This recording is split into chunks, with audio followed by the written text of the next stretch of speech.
Cold Front Mafia. Sad, sad evening. The season is now over. The Bills fought hard till the end. Really a good season. You can't complain too much about how they ended up, how far they made it into the playoffs, getting into the divisional round, winning a big game last week against the Jacksonville Jaguars, number one rated team in football, defensively, especially the run defense especially. What a freaking loss. Hate to be negative. I don't want to be that guy. Obviously, I was quite frustrated towards the end of regular season, or the game itself into overtime. A lot of things that we can point to. And for me, cooled down a little bit. Watched, couldn't take my eye off of X, Twitter.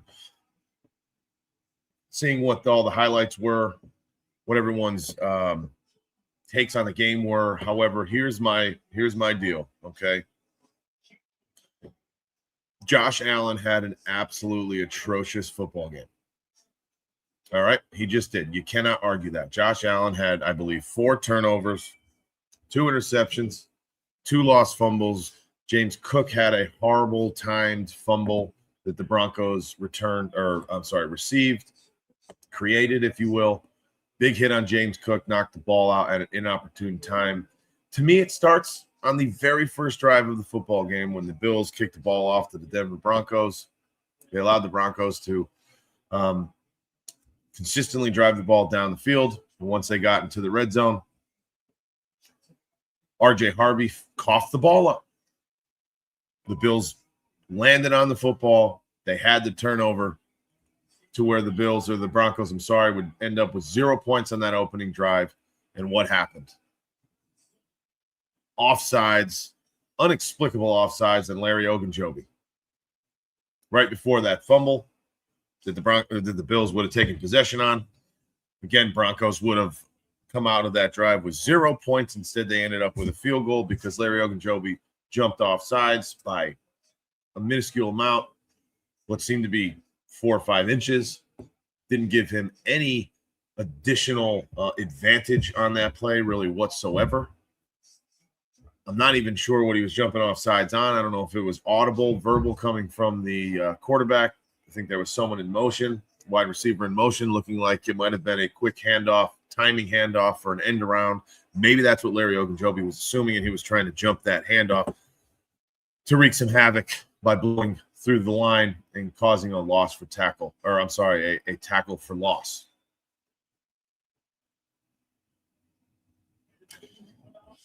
Here we go. Captain Rex, well, that was a game. So is this game. Yeah, this game we're watching now, Rex, Captain Rex, is absolutely insane. The Seattle Seahawks certainly seem to be in a position to just run away with the Super Bowl title this year. But again, one game, and we'll see how that all plays out. But the 49ers are certainly going home. Seahawks are beating the 49ers 41-6. Brock Purdy is now on the sideline. He's not even playing out this game. 6 minutes, 50 seconds left in the game. Seahawks look absolutely destined to win the Super Bowl. But back to the Bills game, if you will, my reaction, my frustration. I'm going to try to get through some of this without getting completely upset and losing my mind like I did a little bit during our live reaction of the game. But again, it started off with Larry Ogunjobi jumping off sides, fumble that the Bills recovered on the first drive for the Broncos, turning up to 3 points. Really good stop, bending, not breaking by that defensive unit for the Buffalo Bills.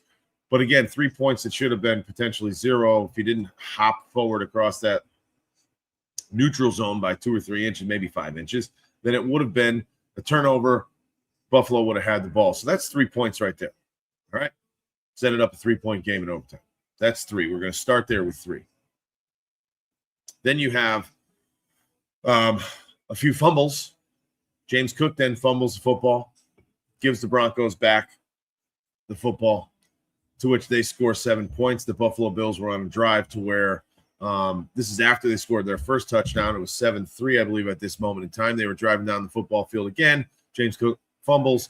The Broncos get possession. They were on the Broncos' 30-yard line when this fumble happened, when James Cook fumbled the football and the Broncos took possession. They were on the Broncos' 30-yard line, so worst case scenario, it's probably 3 points, right? So then it's 10-3, in essence, 10-0 if Ogunjobi didn't jump off sides in the first drive. So now we're talking 10 points, at least possibly 14. It could have been 14-0 very, very easily. Very easily. Buffalo win it, Buffalo in the lead. Then come the end of the first half. I don't know what Josh Allen is doing. I'm sorry. There's 22 or 16 seconds left, and you have the ball on your own 25. And I'm not saying we shouldn't have tried to drive down the field and at least get 3 points, because then we get the ball to begin the second half as well. But what I'm saying is, obviously, Josh Allen tried to make some play, and I don't even know what the best outcome of that play would have been. He scrambles up the middle, starts running with the football 3 feet away from, 3 feet away from his body. He gets hit. Ball literally looks like he just does an underhand toss, like a Jenny Finch fastball, backwards towards Denver Broncos end zone. Of course, the Broncos hop on that football and they get 3 points with under 5 seconds left in the first half. So that was ended the first half. Now the score of that game at halftime, I believe, was, well, let's just make sure here. It was 20-10, right? So we take off their 7 points on James Cook's fumble. We add at least 3 to possibly 10 points, maybe even 14 to the Bills' score. Should have been a completely different game. An absolutely completely different game. Then we have what, in my opinion, where we can start to blame the referees a little bit, although in the NFL and anything in life, really, what you have to do is you have to make sure that you're taking all outside variables and keeping them away as best as possible, meaning you cannot allow anything to have their impact on the game. You have to go do it yourself. And that's what the Bills did not do. Yes, the referees, I thought, were quite frankly horrible. I thought they were very good, actually. Let me start there. Throughout the game, consistency-wise. They were letting the guys play football. They weren't throwing many flags. There wasn't a lot of laundry on the field. There was some maybe questionable calls. You can always throw a flag on pretty much any play in the NFL at any given time. There's always holding on every play. There's almost always defensive pass interference, offensive pass interference on almost every play. There's holding literally inside the trenches on the line. Every single play of a football game. For the most part, they were letting them go, but they were being consistent. Now, Carl Sheffers was known to throw the second most flags of any officiating crew in the NFL throughout the regular season. And then all of a sudden, during regulation of this game, there weren't too many flags. Flags. I actually have somebody on X here. I want to show you something real quick if we get into this. Since we are, let's look at this. All right. The Broncos did not commit, per Kevin. Let's show this. One single live ball penalty on defense in 5 quarters.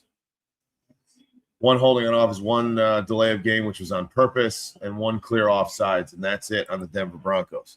They're the most penalized team in terms of yardage in the NFL this year. The Broncos were. There's many instances to where you could make a case that there should have been something. Should have been something calling these guys. But like I said, what you cannot do is allow any outside factor to determine or have an impact in a game or in anything that you're doing, really, not just the NFL and football, but in life. If you're hoping for someone else to make a move or make a mistake, and you don't go get it yourself, that's where you're going to end up. You're going to end up allowing some outside influence to create your fate and determine your fate, and that's just not the way to go about it. That doesn't work. It simply does not work. Although you can make this case.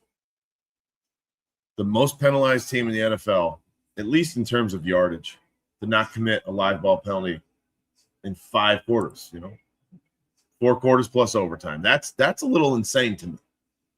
I don't know how that's at all reasonable.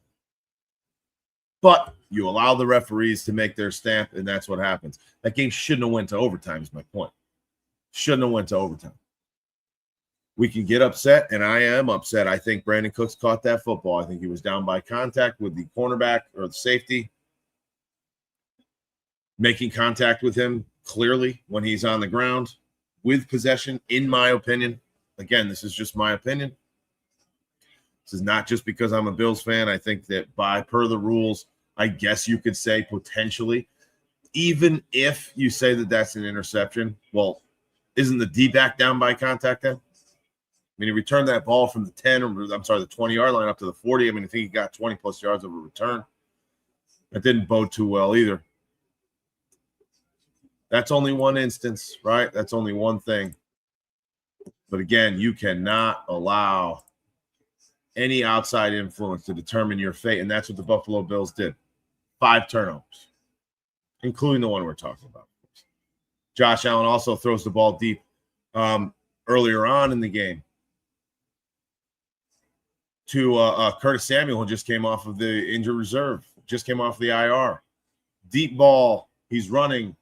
He's almost assuming that he's going to catch the ball while falling down, which they do often.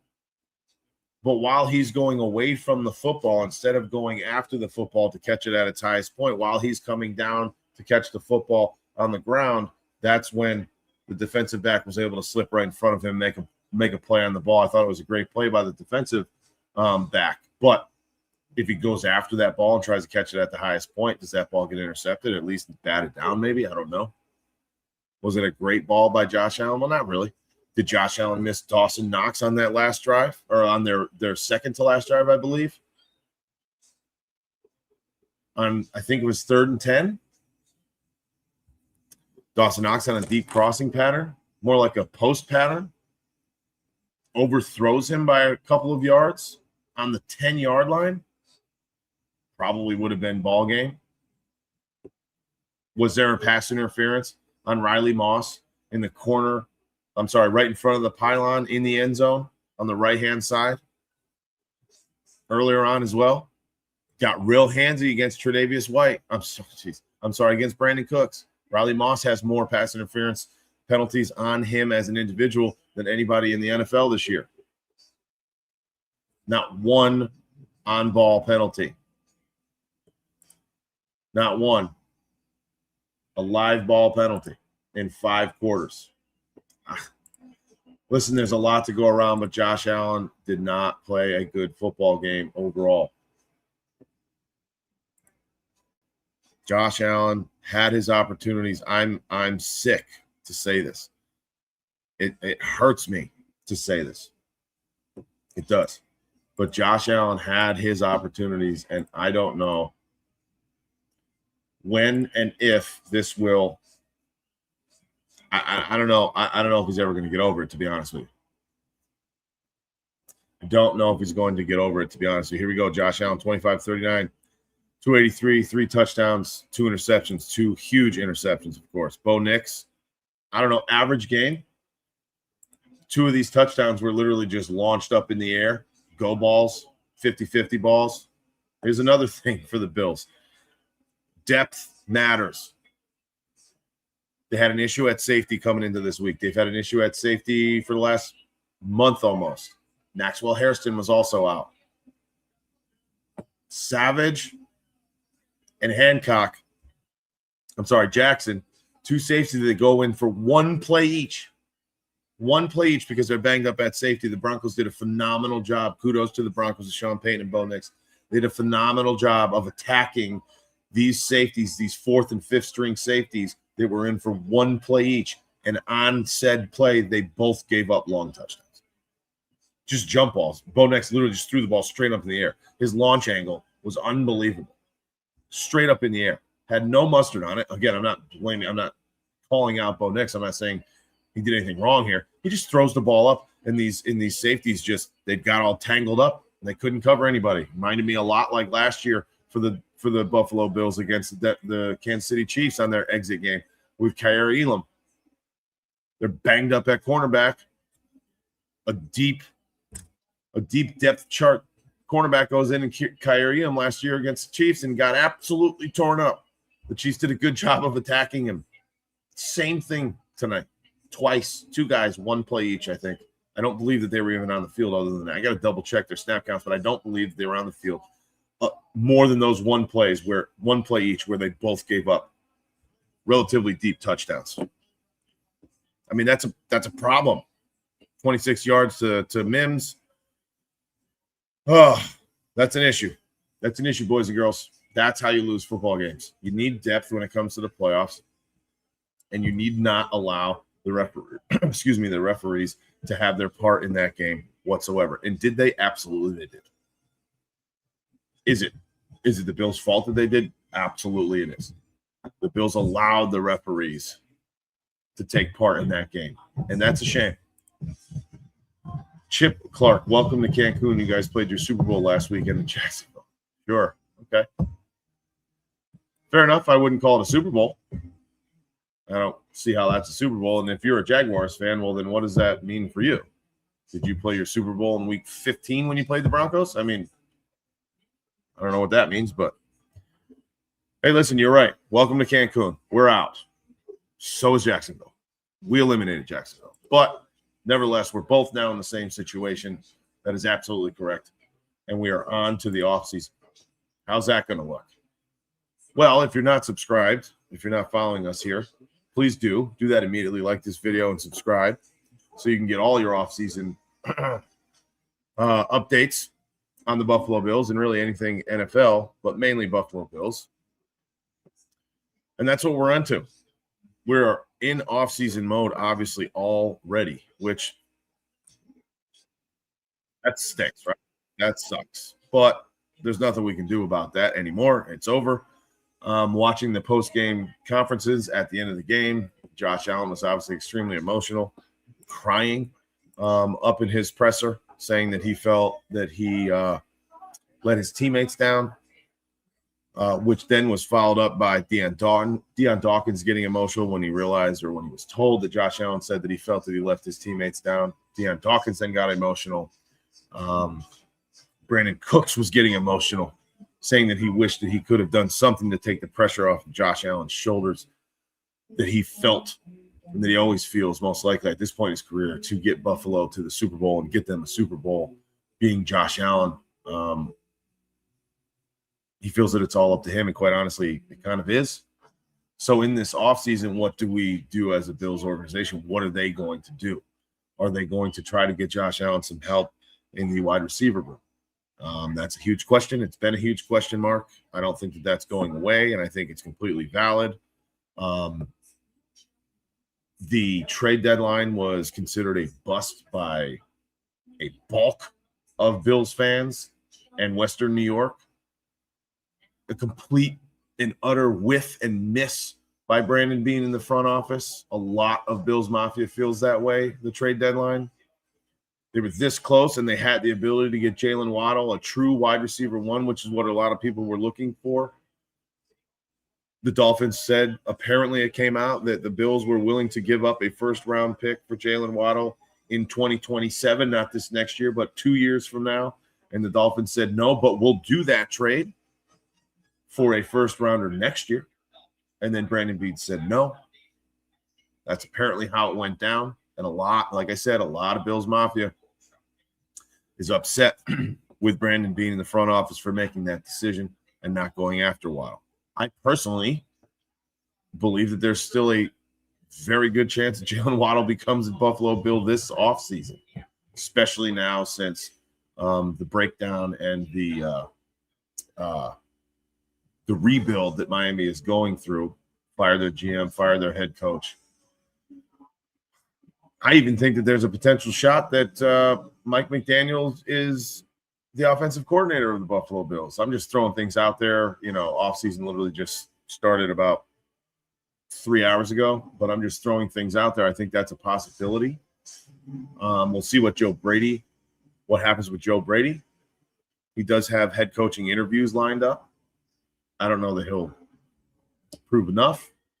I don't know that he'll be accepted or, offered one of those jobs. Obviously, anybody in the NFL in terms of coaching goes, the prize is to be a head coach of a football team, and coordinators are generally striving for that at some point in their career. And if they get the opportunity, you can't really blame them to do so and take that. So whether you like Joe Brady or not, as a Buffalo Bills fan, the reality is that he does have interviews lined up for head coaching roles. He may or may not be back. Do I think that there's going to be any big blockbuster style moves made by the Pagula family when it comes to Brandon Beane? Or by Brandon Beane when it comes to Sean McDermott or Babich or Brady, the coordinators? I don't know. I don't know if I can see that happening. I'm not saying that I would agree or disagree with it. I just don't know if I can actually see that happening. Although a lot of people wouldn't mind it.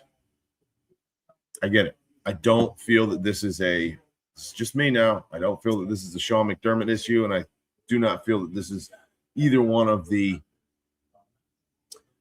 coordinators' issues right now because of everything that I just said, which is, just to paraphrase, the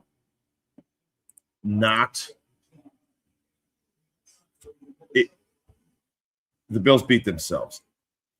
I can't get on the play calling today because, quite honestly, James Cook ran the hell out of the football.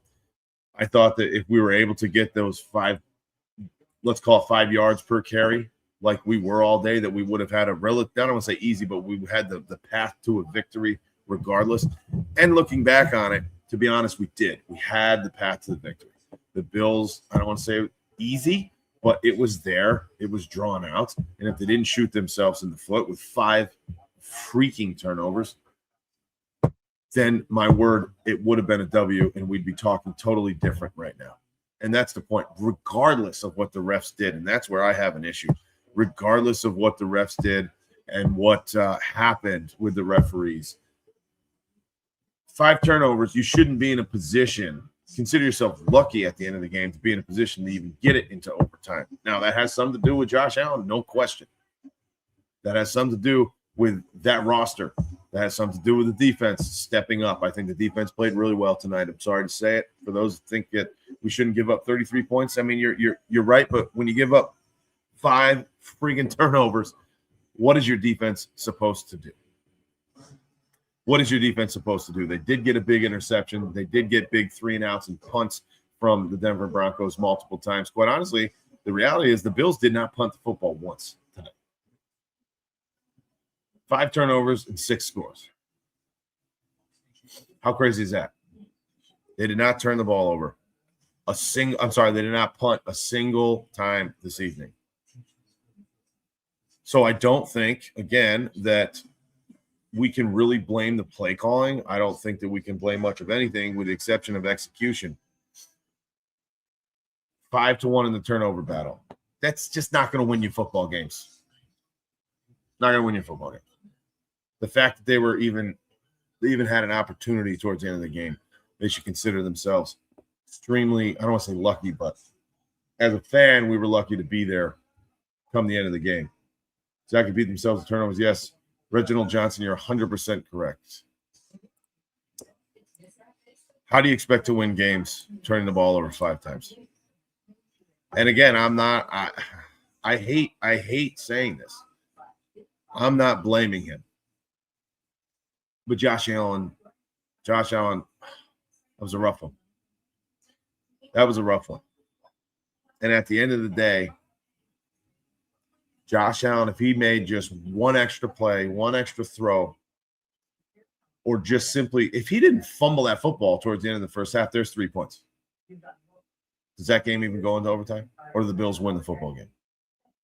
Obviously, the score is different by 3 points going into halftime. The whole landscape of the game can change for the entirety of the second half. But you take away 3 points from the Denver Broncos at the end of the first half, and it's just totally different. It's totally different. That was like nothing less than a boneheaded mistake, and I feel so bad. I really do. I feel horrible saying that about Josh Allen, but that's what I see. That's what I saw. I mean, I got to call it as I see it, as I always do here. And it's frustrating, man. It's frustrating. Now, was I as mad as anybody about the referees towards the end of the game? Yes. And am I still? Yes, I am. Because regardless, even though we did beat ourselves, and even though you can't really expect to win a football game turning the ball over 5 times, you were still there. The Buffalo Bills were still there at the end of the football game, coming down to the wire. They had a drive to win it, right? With a minute left. They couldn't. Yes. Okay, fine. I feel that they almost should have because of the inept way that the NFL goes about some of these calls and the assisted replays and the reviewing of plays. I just don't see. I mean, that was almost the quickest review of a play, a turnover as we've ever seen in the NFL. Forget about the situation, like as I can ever recall. Talking about that interception that passed to Brandon Cooks, where they then would have had the ball on the 20-yard line of Denver Broncos with, I don't know, under 30 seconds left to go in the game. Maybe even less than that. So a chip shot field goal would have won the game. Even with all that, I do put some heat on the NFL without question. When I cooled down from the game itself, to which I was instantly saying that it's the referees in the NFL and replay and all this fancy digital stuff that they're trying to incorporate, which is still true. I obviously have to back up a little bit and realize that the Bills, quite frankly, should have won that game by at least 2 scores. Whether you want to say 10, 11 points or 14 or 15 points, the Bills literally should have won that game by 2 scores. And I think it's closer to 14 points is what the difference should have been coming down this, the end of the fourth quarter there. But you also have to be able to put blame on the referees, just like I feel bad putting blame on Josh Allen, although I think it's completely warranted. We can't just escape the fact that the referees didn't call anything for the most part in terms of physicality calls all game. They didn't call the pass interference on Riley Moss against Brandon Cooks in the front side of the end zone. Late in the fourth quarter. Why not? Why are you not going to call that call, that pass interference, and then call multiple? The one on Taron Johnson was hideous. The one on Trey White, okay, by rule, yeah, there was contact there prior to the ball getting there. That's the same exact timing as the contact was on Brandon Cooks by Riley Moss. Consistency from the referees needs to be worked out. Why do the referees come overtime need to put their stamp on the football game? That's my only issue. Again, if you've been here for the full 28 minutes that we've been online or been on this live, you realize that I'm not just simply blaming the refs. But when I get to the topic of the refs, I'm saying they needed to make their stamp. They needed to feel like they were known that they were there. They needed to make people know that we have control of this game. This is our game. We are going to make our mark, regardless of whether you like it or not, or whatever side you're on. We will be doing what we want to do, and we will make sure that you all know that we're here. That's it. That's all I'm saying. Dominic coming in here. Didn't the Bills have a 27-23 with 58 seconds to go? I didn't know Josh Allen was playing defense. I think scoring 30 points against the number one defense in the league is pretty good. Well, I never said Josh Allen plays defense, and you're absolutely right. Scoring 30 points against the number one defense in the league is pretty good. You're absolutely correct. But you turn the ball over 5 times. Josh Allen had 4 of those. If one of those turnovers didn't happen, because I think Now, Dominic, I'd have to go back. This is just off the top of my head, of course, from remembering the game. I believe, trying to think, didn't the Broncos score points off of all of those turnovers? I think they might. I think they scored points off of every single turnover. They definitely did after the James Cook fumble. They came down and they scored 7 points. They definitely did after Josh Allen's fumble at the end of the first half. They scored a field goal like a play later, with under 10 seconds. They definitely scored off of, obviously, Josh Allen's last second interception. They scored the game-winning field goal. His first interception they might not have. I'm trying to remember all the drives. Bear with me. I can't remember exactly, but at least 3 of the 5 they scored 7, 10, at least 13 points too. So I'm not saying Josh Allen played defense, clearly. I would never say that. But with 58 seconds, no, I think it was the other way around. The Bills were down by 3 points with 58 seconds, weren't they? And the Bills came back to tie the game. That's what I think happened.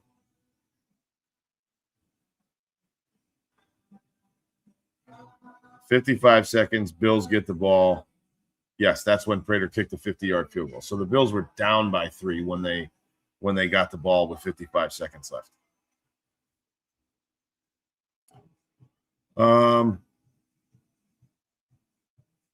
Yep. So, listen, all I'm getting at is the turnovers. We can't just overlook the turnovers by Josh Allen because his name is Josh Allen. You know what I'm saying? Like, does that make sense?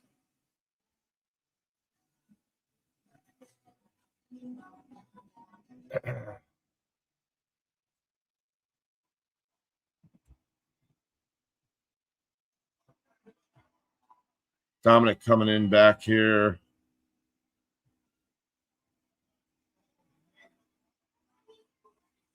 No. The Bills were not leading by 4 with a minute to go.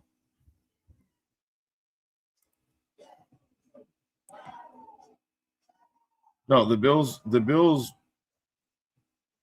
Well, okay. So the Bills were winning.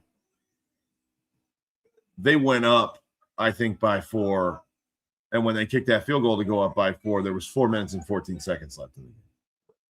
Then the Broncos came down and with 1 minute left, scored a touchdown to take the 3-point lead. You get what I'm saying? So they didn't get the 4 minute. They didn't create the 4-point lead at 55 seconds. They were receiving the ball with 55 seconds after the Denver Broncos went up by 3 points. So, yeah, I mean, to your point, were they up with a minute left by 4? Yes, but the Broncos at that point had already driven the ball down to whatever it was inside the 10-yard line or so, or the 26-yard. I think it was a 26-yard touchdown, one of those lofted balls that we were talking about that Bo Nix just launched up to Marvin Mims with, well, I don't know if that was, I forget who that was, with that either Savage or Dane Jackson, one of the two. He just throws the ball straight up in the air from 26 yards away, 30 yards away, and allows his guy to come down with it, which he did against a 4th and 5th string cornerback. That's just it. So that's not true. I mean, it is, I guess, technically, but not really. The Bills did not kick the ball off to Denver, right, being up by 4 points with only a minute to go. Denver scored with a minute to go to put them up by 3. So, yes, they were down by 4, but they received the ball with 4.5 or 4:15 left in the game. That's when Denver got the football back after the Prater field goal.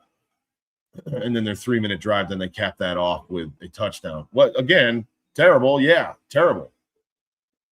But I don't really put this game on the defense. I thought the defense played pretty well for Buffalo. I do. Josh Allen, no, he's not on defense. To your point.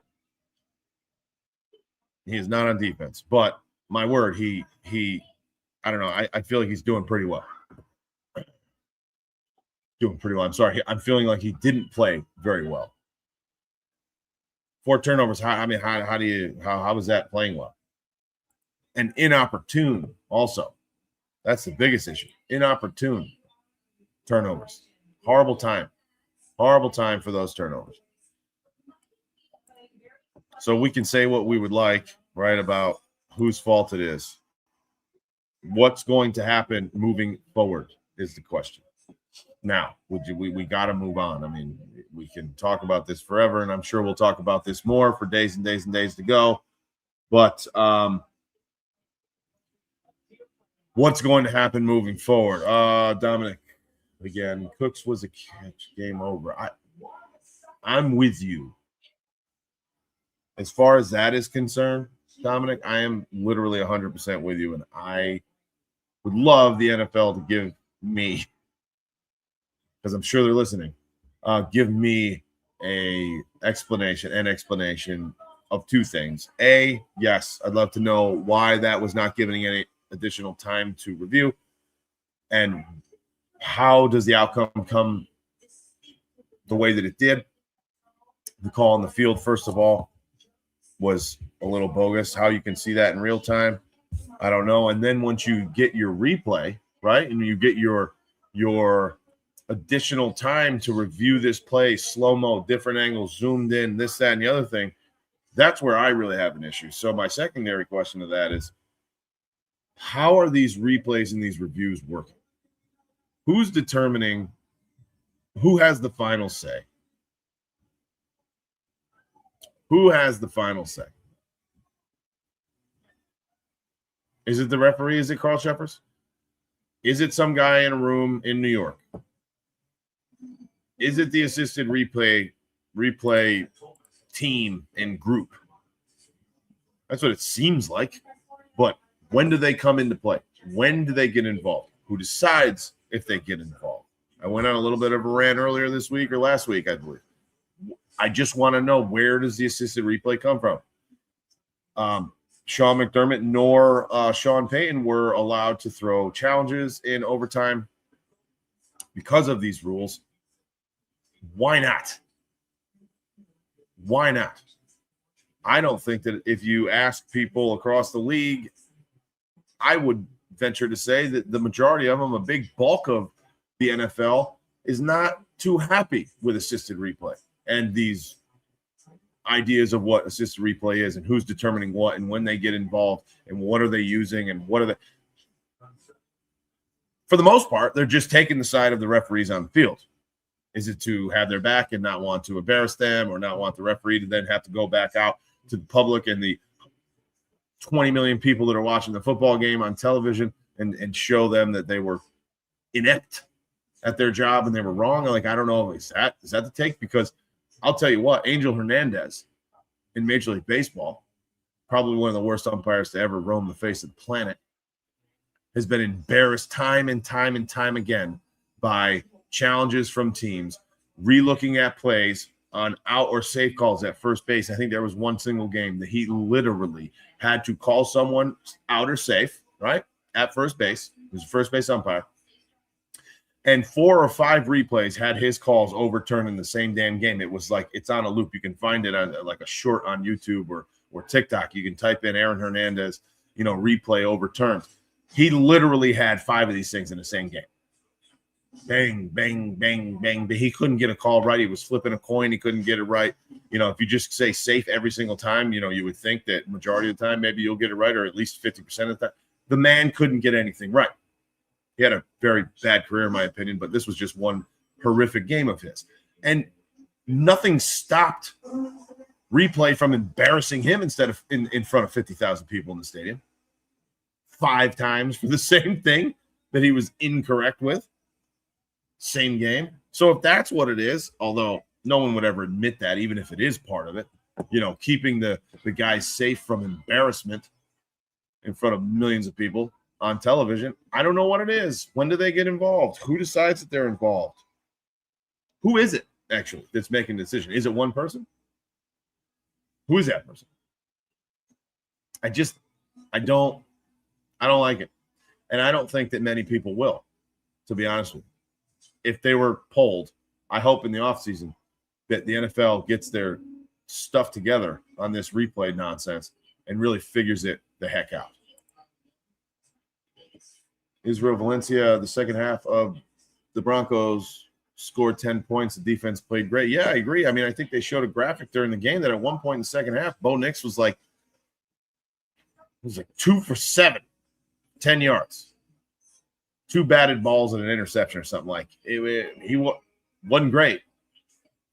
Wasn't great. We look at these team statistics here too, and I don't know exactly what they did on the ground, but let's see.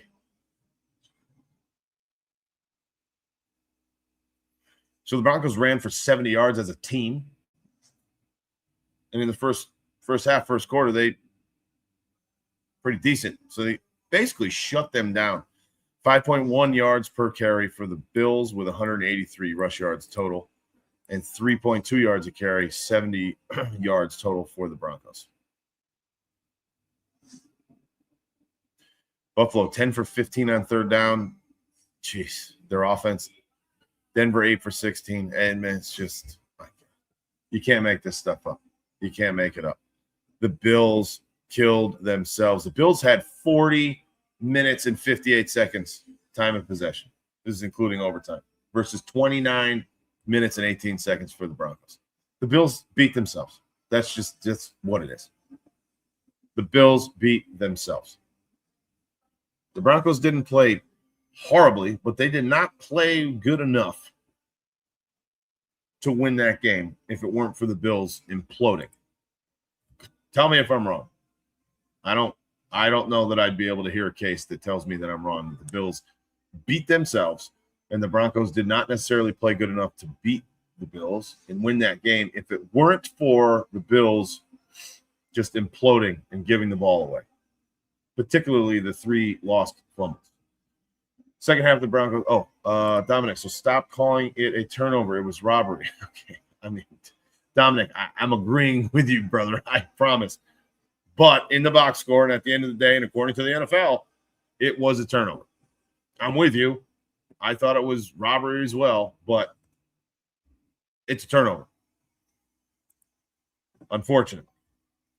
James and Victoria, Ravens fan. No clue what possession means for 50-50. Yeah, right. 50-50 catches anymore. Rodgers versus Ravens, barely hands on ball yet catch. Cooks is not a catch. Johnson PI, not great call. Allen is MVP to me this year. Well, James and Victoria, I'm leaning towards being with you as far as what is a 50-50 catch, which is really unfortunate. Like, I think that there was a quote from Sheffers, who was the head referee. I'm going to try to find this. I think there was a quote from him in his post-game report that said what his basically reasoning was as to why he made the call that he made.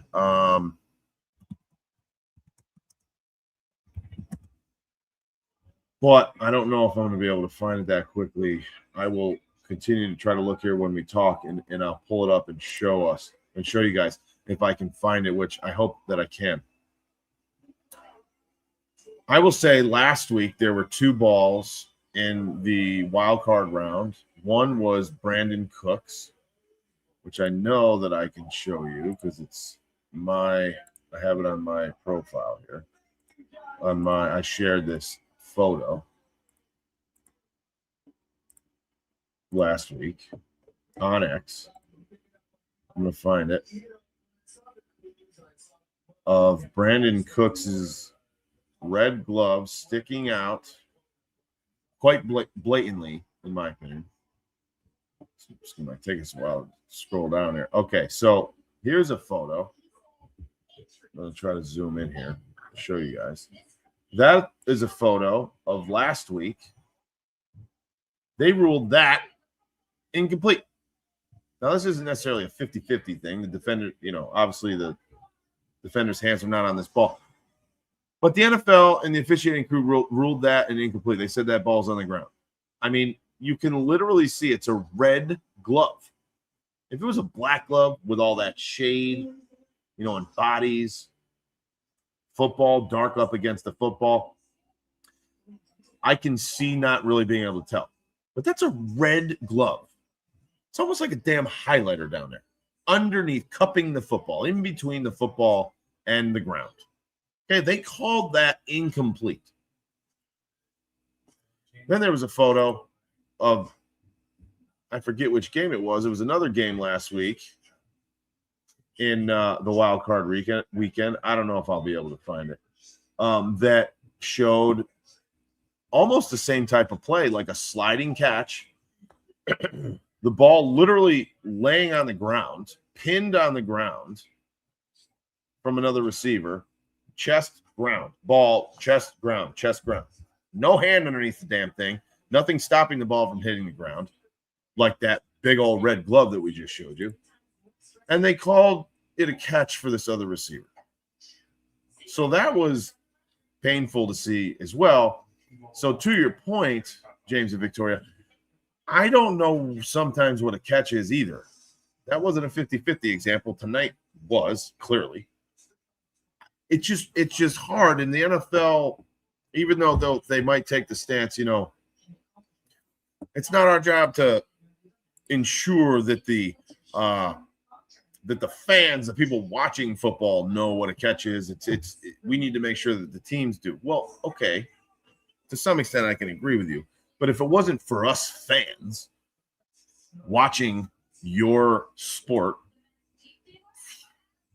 hundreds and hundreds of hours a year, thousands maybe, times tens of millions of people, you wouldn't have a sport. You wouldn't have a rule that needed to be followed. You wouldn't have replay to be watching. You wouldn't have anything put in place. Because if no one watches, no one pays. And if no one pays, you don't have anything for anybody to get paid for. So, in essence, it kind of is important for them to give the fans what they want as well, which is a true, legitimate understanding of how the rules work and what, in this instance, what a catch is versus not. What's 50-50 ball? What is pass interference? What is defensive holding? What is it? It's opinion-based, most of them. And what kind of standard are the referees held to? I think that's a fair question. I'm a big baseball guy too. I played college and a little bit of minor league baseball in my day years and years ago. So I'm a big baseball fan, and there are some umpires that I feel probably shouldn't have been in Major League Baseball for many, many years. Why were they not held to the same standard? Are you telling me that you could not find 2 replacement umpires in all of Major League Baseball for the last 12 years of a guy's career? I don't believe that. I certainly don't think that you could not find a replacement. Why were they allowed to stay in the league? What is the standard? That's kind of my point. That's my question. What is the standard when it comes to the refereeing? Roger Johnson, PI, not great call. Correct. I think you're talking about Taron Johnson this evening.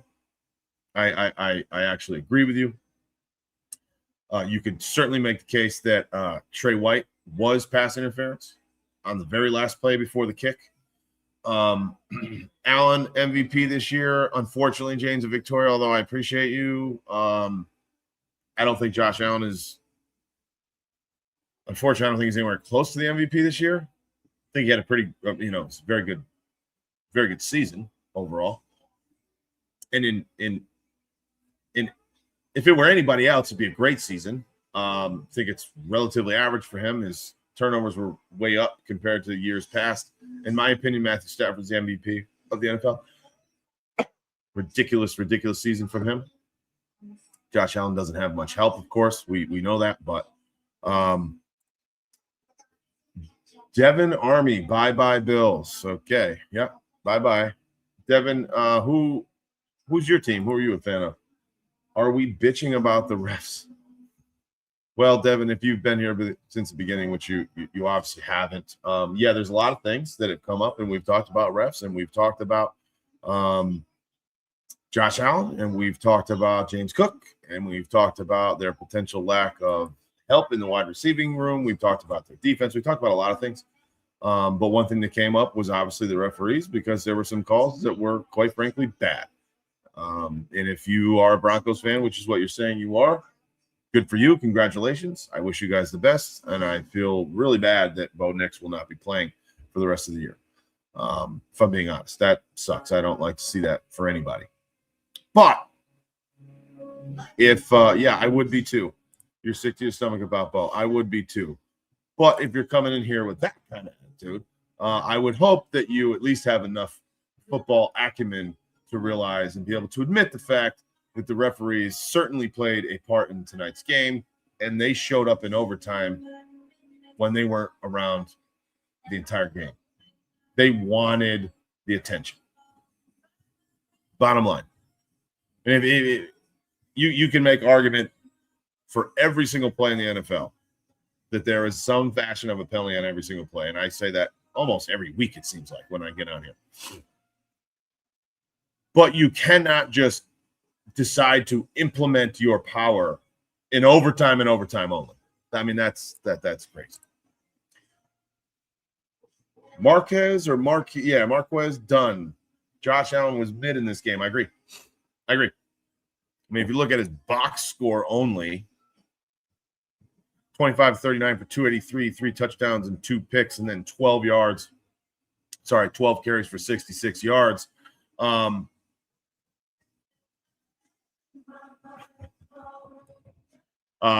can look at his box score and say that he probably played pretty decent.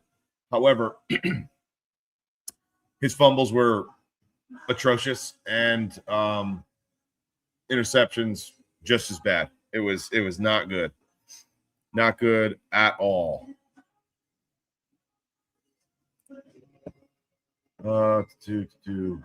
This, though, I will say that stinks. Regardless, we can disagree. I respect you. I appreciate you being in here. No question. We don't have to agree on everything, but this part I agree on. That sucks, man. That sucks. I don't know what's worse, losing tonight or winning tonight, and then your quarterback's gone for the year. I honestly don't know. I don't know. That sucks, man. You got to hold Josh Allen accountable, 100%.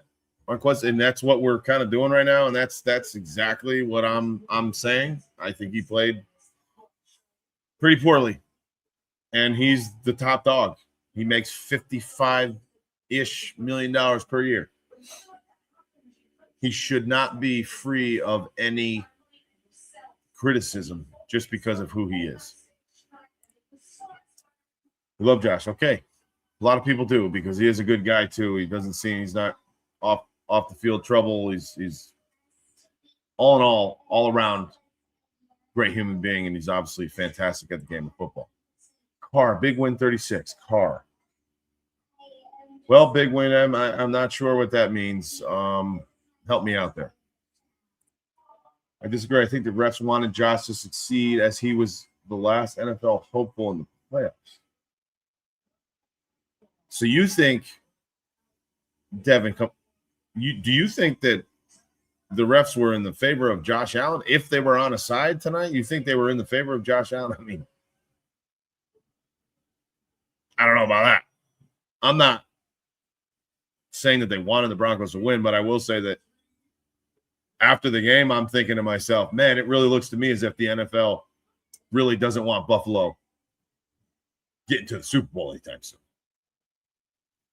But tell me what they did. What calls did they make or not make that were cited to the Bills? I don't know about that. Carmen showed up quickly after tonight's game. Ankle breaker for Denver. I see what you're saying. crybaby Josh. That's messed up, dude. Give Josh the same energy that you give Lamar. I've never spoke about Lamar. I don't know what that means. I don't know if you can find a clip at all. You can go through the channel here. We're only doing this for about 2 months now. I don't think that you can find a single clip of me talking about Lamar Jackson. Maybe a little bit about the first game that the Bills played against the Ravens in week 1. Other than that, I'm not talking about Lamar Jackson. So I think you're just assuming that a Bills fan that is talking about Josh Allen, who, by the way, just said that Josh Allen is not above criticism and that he should be criticized for tonight's game. I think that you're assuming that I would be like maybe some other people who just simply don't want to criticize or say that Josh ever does anything wrong, but at the same time be that person that says that Lamar Jackson is horrible and he doesn't deserve all the credit that he gets. So I just think that you're misspeaking here, but nevertheless, love you, my friend. Thank you for being in here. Yes. Not sure. Yes. To what? Yes to what? Devin Army. Gopher, can we do a live speaker phone call? Unfortunately, I honestly don't even know how to do that. I don't even know if that's a thing for me. I wish I knew how to do that, and that would be fantastic, and I'd love it. At some point, I'd love to get into that. Again, we kind of just started this channel. I think about 2 months ago. So I'm not going to give you my phone number. I know phone number. I mean, I hear you, but what I'm saying is this software that I use here for these lives might have the ability to do live phone calls, but I don't think that it does. I don't see it anywhere here, and I'm not giving you my phone number, unfortunately. Otherwise, I'd love to.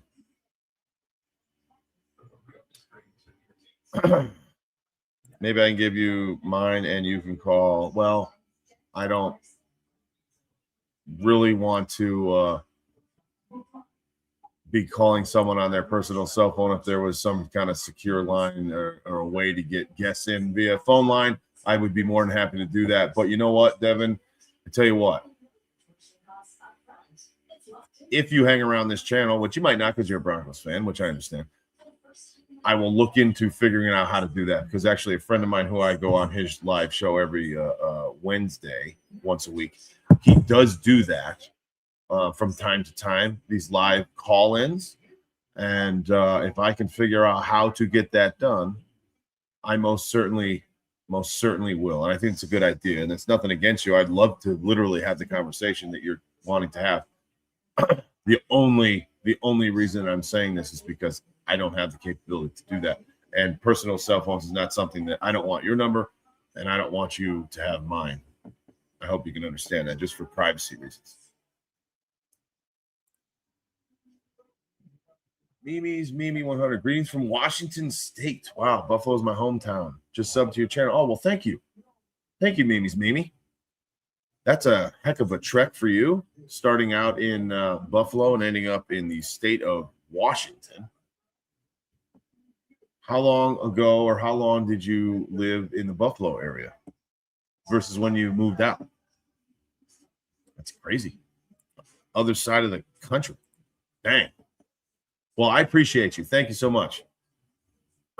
Glad you're in here now, and make sure to turn on those notifications so you can get alerted every time that we are up and on. I don't know what we'll be doing tomorrow. Maybe we'll do some of the playoffs, some reactions, live coverage, play-by-plays to the reaction or to the games tomorrow. Houston, New England is a game I'm looking forward to both these games, if I'm being honest. Houston, New England, Los Angeles Rams at Chicago. Yeah, those should be two good games. I hope, as a football fan, first and foremost, I hope that neither one of them are like tonight's game. Seattle beat San Francisco 41-6. I hate to see that. I mean, that's not fun for any of us, is it? That's just not fun at all. So hopefully we get some good football, and I think we will. Devin Army, okay. Yeah, listen, I again, nothing at all personal. I'd love to do it. Bear with me. Subscribe to this channel. Once we have the ability to do that, which I'd love to get implemented here shortly, I'm going to reach out to my friend. You're the first call. How's that? You're the first call. We will jump online and talk about whatever you want to talk about. I'm assuming it's Josh Allen and or your Denver Broncos, which I'm more than happy to do. I love talking football. I'm a huge football guy, obviously Buffalo Bills fan, but football is in our family, and we enjoy speaking and chopping it up. So I'm down. Man. Let's have some good conversations. Nothing, as long as it doesn't get disrespectful. We certainly don't talk about politics in here. I don't want that. Just football and banter is always a good thing. Yes, I'm homesick for football. Born in 61, left there. And okay, so 18 years, then here for 10 years. Family's still in Buffalo. Gotcha. Feel so bad for Buffalo. Yes, Seattle was kicking it for sure. Yeah. Both correct there. Or I should say I agree with both of those sentiments and statements. We are in New York. We're in upstate New York. We're not quite in Buffalo, but we're close to. This is going to be a rough one. This is going to be a rough one for the city. It's going to be a rough one for the area. And I, too, feel bad. Okay, I got to get this guy out of here. Speaking about not talking about politics, somebody's adding stuff in their profile pictures. A politician, let's put it that way. But, yeah, this is going to be a rough one for the city and for Western New York, because I think what's going to happen now, and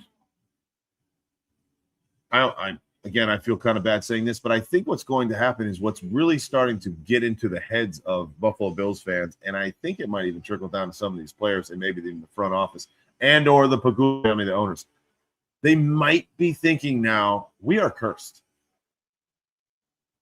What in the world is happening, and when is it going to turn itself around? Like, when are we going to have our chance? When is it going to happen? We have arguably the greatest quarterback of this generation. Arguably, I said. All right, Devin. I didn't say guaranteed. I said arguably. You can make a case for the greatest quarterback of this generation. You won the division 5 years in a row. You've now won, I think, 8 or 9 playoff games under the McDermott, Josh Allen era.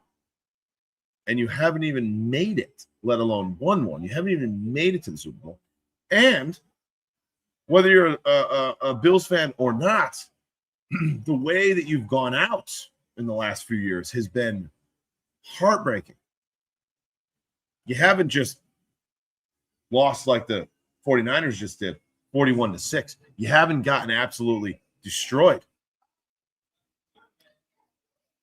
Been really good games. You've been up, you've been down a few points back and forth against the Chiefs. I mean, mainly the Chiefs are the only team that have taken you out, except for, I think, the Bengals one year. But you just haven't been able to figure it out. And because of the way you've gone out, it seems destined now that it won't happen. And when those negative thoughts start to get into your head enough, well, you might make it back to this position year after year, but every time you're in this position, it's probably pretty easy for the human body to say, or the human brain to say, oh, remember those last 5-7 years? It's going to happen again. How is it going to happen this year? How are we going to be disappointed this year? How are we going to be crippled and crushed this year? It's going to happen, just a matter of how. That happens to people, right? That happens in your head. It certainly can happen in your head, and quite honestly, it's not that hard to happen when it, now after you've already had it happen 5 years in a row. I hope that doesn't. I hope we're not playing scared. I hope Josh Allen doesn't feel it. I'm sure he does. You saw him in his presser. He's certainly feeling something. Certainly feeling something. Ethan Davis, I know this isn't what you wanted to happen, but you're doing good still, and don't let certain people bring you down if they try. I'll keep watching your content. Glad to have found your channel. Oh, Ethan, I appreciate that. I know this isn't what you wanted to happen, but I hope you're doing good still. Oh, yeah. Yeah, we're fine. We're obviously frustrated, and it stinks, and I still have my druthers, or my grievances, I should say, with some of those calls and the NFL, and I still want to see answers, right? I still think the NFL deserves to give, or the NFL needs to give answers to deserving fans like all of us because we pay the bills. But I mean, listen, it is what it is. Life's not over. We're going to move on. We're going to get into the offseason. We're going to hopefully make adjustments. And as far as certain people try to bring you down, listen, I'm good, bro. That ain't going to happen.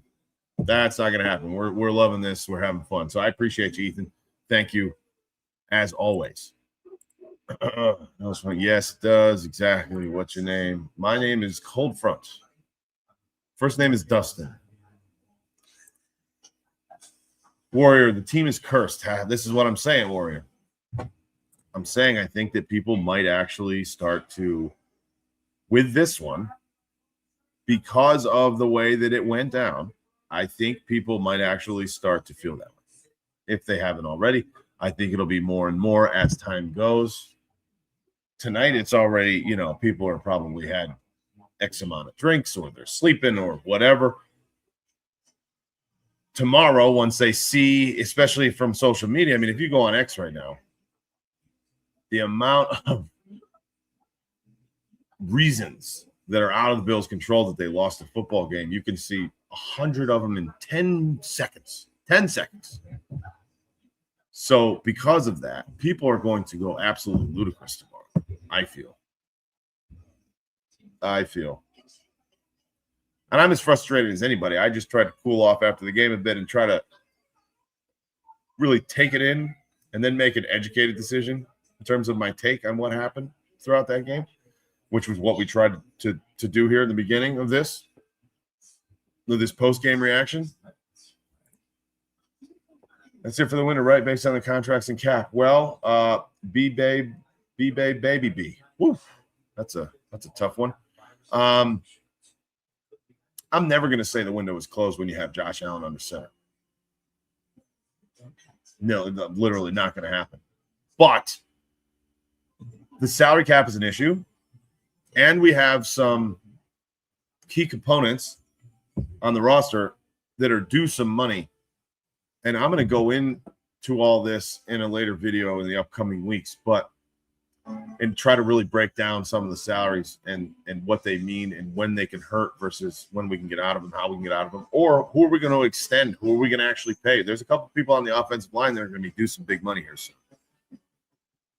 That's the number one offensive line in football, arguably, if not 2 or 3 at worst. So that is an issue if you can't keep those guys. And I don't think you're going to be able to keep them all based on salary.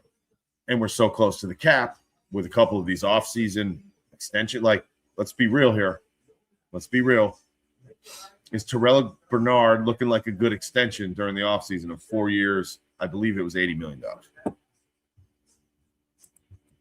That's going to be a tough one. You can't get out of that. I mean, the guys didn't even play. He barely played.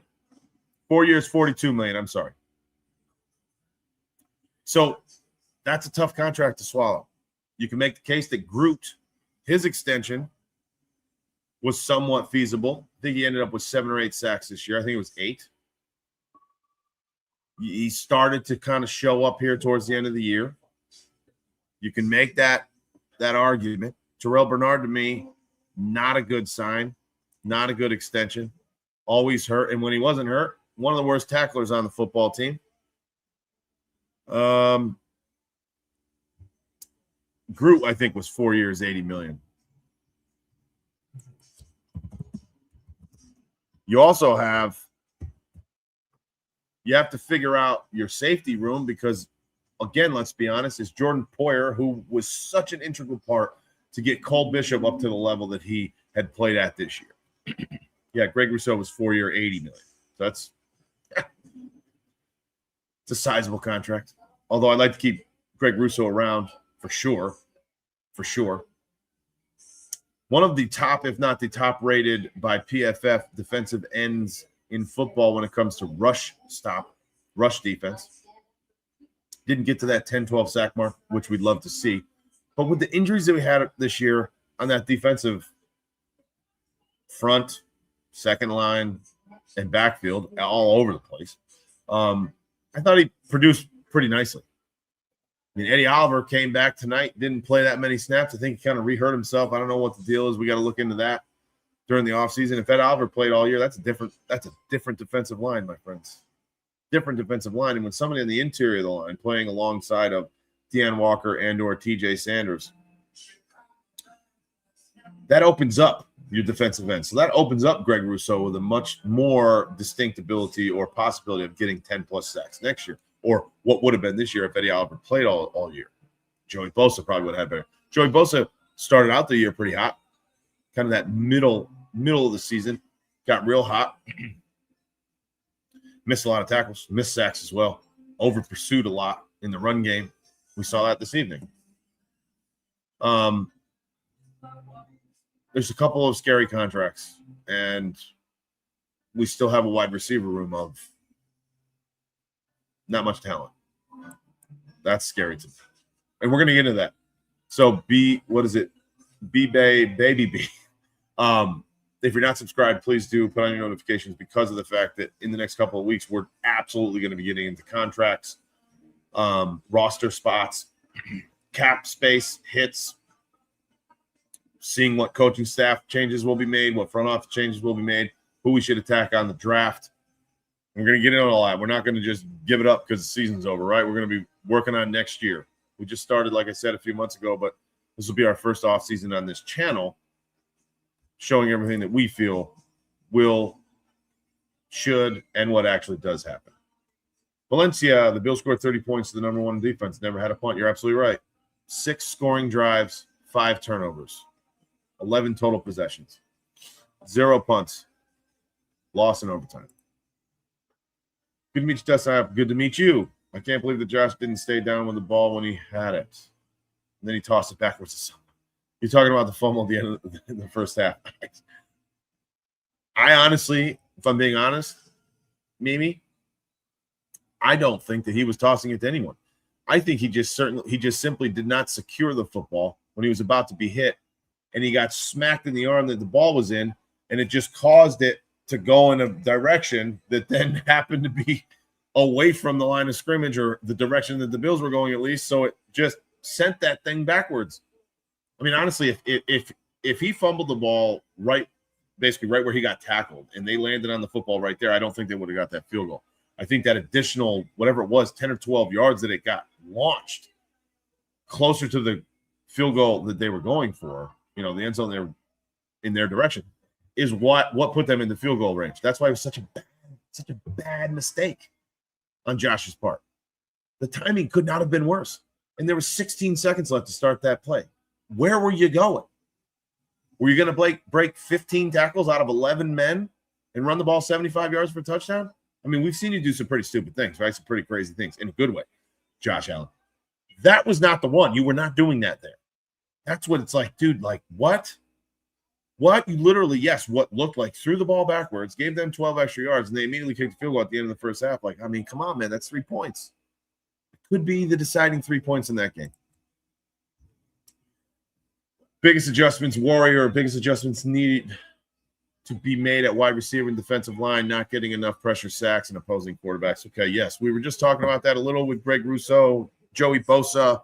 Throw A.J. Epinesa in the mix there. I think Epinesa is one of the better backup DNs or depth DNs in football. I don't think he should go anywhere unless he could be another one.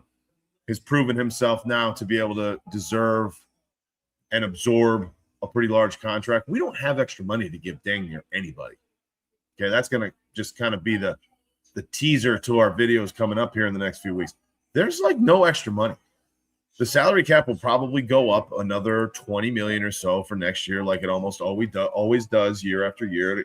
Inflation and it rises with the economy, so to speak, but it's not going to go up enough. It's not going to go up enough to be able to keep everybody and then sign additionals. Let's talk about this wide receiver room, though. All right. In your opinion, I'd love to hear your opinion too, so please just keep the comments coming. I don't feel that wide receiver room was all that bad this year. I'm just going to fill up my water bottle. I'll be back in literally 20 seconds. Think about what your number one goal would be for a wide receiver room from what we are now compared to what we should or could be. And what do you think that would have benefited us this year? I'll be right back.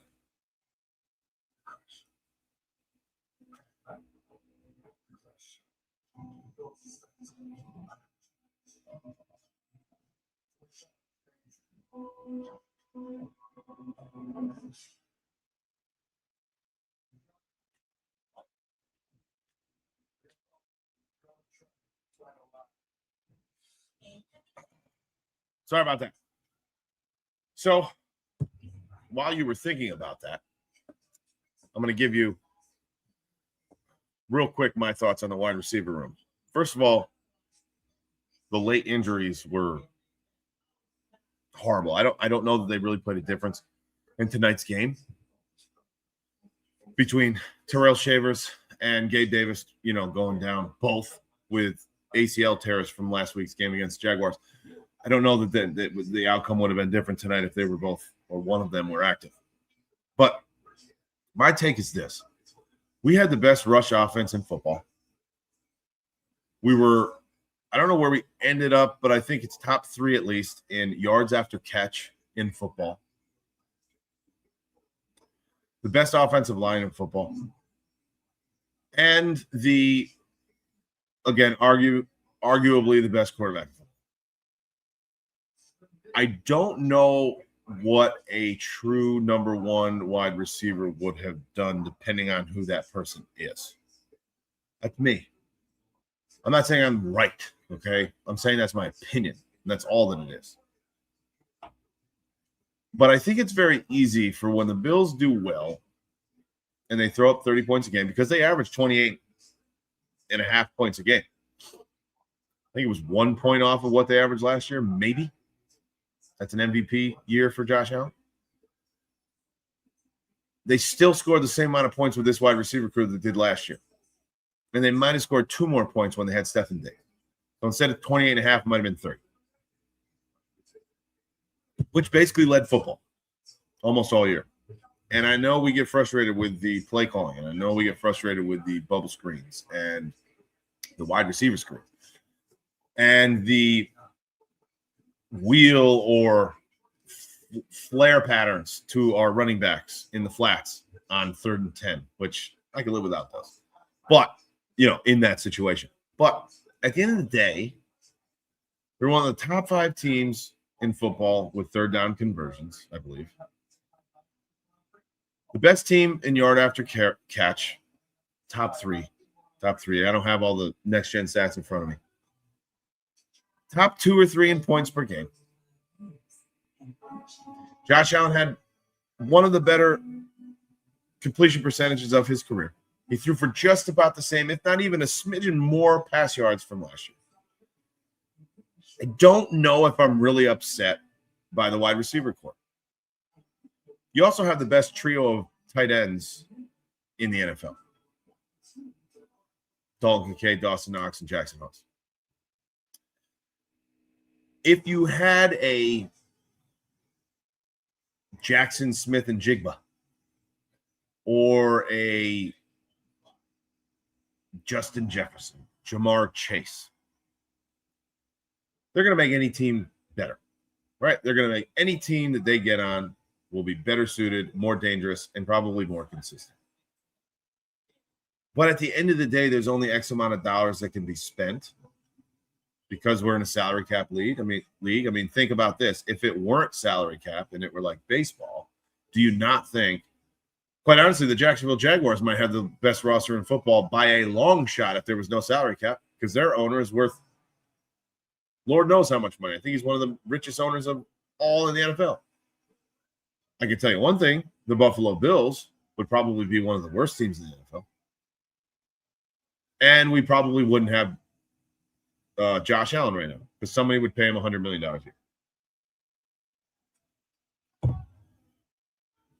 I think we're somewhat lucky or fortunate. I don't want to say lucky, but fortunate the NFL does have a salary cap because Buffalo is such a small market that there's no way that they would compete with the Rams and the Cowboys. And honestly, the Jacksonville Jaguars because of who their owner is. And I don't think he has a problem spending money. We'll see, but I don't think he has an issue. I'm not upset about the wide receiver crew from this year. The issue with separation and things is actually pretty much, in my opinion, debunked. Not getting enough pressure and sacks on opposing QBs. That I would love to get a demon, a sack demon. I think it's necessary. Totally. Buffalo got screwed. Mark Very, what's going on, man? How are you? Buffalo got screwed. Refs gave them that game. I think Buffalo got screwed on some calls. I totally agree with you. I don't think that they gave them that game, although it really seems to me as if the NFL might not want Buffalo in a Super Bowl. But if Buffalo did not turn the ball over 5 times, those calls by the refs towards the end of the game wouldn't have mattered. Quite frankly, I don't even think we would have been in overtime. I hate to say that, but I do feel it's true. Swamp Ranger, what's up, brother? Fire McDermott or sister. Fire McDermott, this team stinks. I don't think this team stinks. They're in the playoffs for 6 years in a row, won 5 divisions in a row, made it to the divisional round again, lost by 3 points, and they almost tried everything in their power to give the Broncos the game, and they were still there at the end with a really legitimate chance to win, which to Mark's point, the refs at that point did give it to them. At that point only. So if you're going to clip this and use it, at that point, the refs then gave it to him. I don't think McDermott is going anywhere, and I don't know that he should. I don't think he's going anywhere. I don't think they're going to do that. Our defense stinks. They're all old and can't play. They're old for sure. A lot of them are old, and we're going to have to figure that out. Hoyer has only got so much football left in the tank. He brought Cole Bishop up to, in my opinion, an all-pro level of safety. But we obviously see the void that we have now at safety because when Dane Jackson and Darnell Savage went in for 1 play apiece, they both got torched for 25-plus yard touchdowns. I think they both played 1 play each. And both of those plays individually, they gave up a touchdown. Depth matters, folks. You're absolutely right, Swamp Ranger. Duval in the house, Matt Jones. Duval? Sure. How has your week been, Duval? Deanna Franco, ref sucked. Don't necessarily disagree in overtime. Valencia, they should have kept Tremaine. Yeah, well, yeah, I mean, listen, in hindsight, right? A lot of stuff. You could say a lot of things in hindsight. I hate going backwards, but you can make the argument, I guess.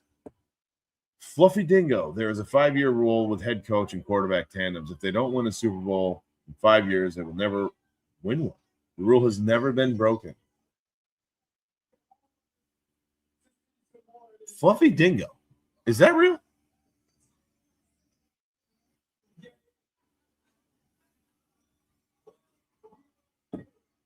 Really?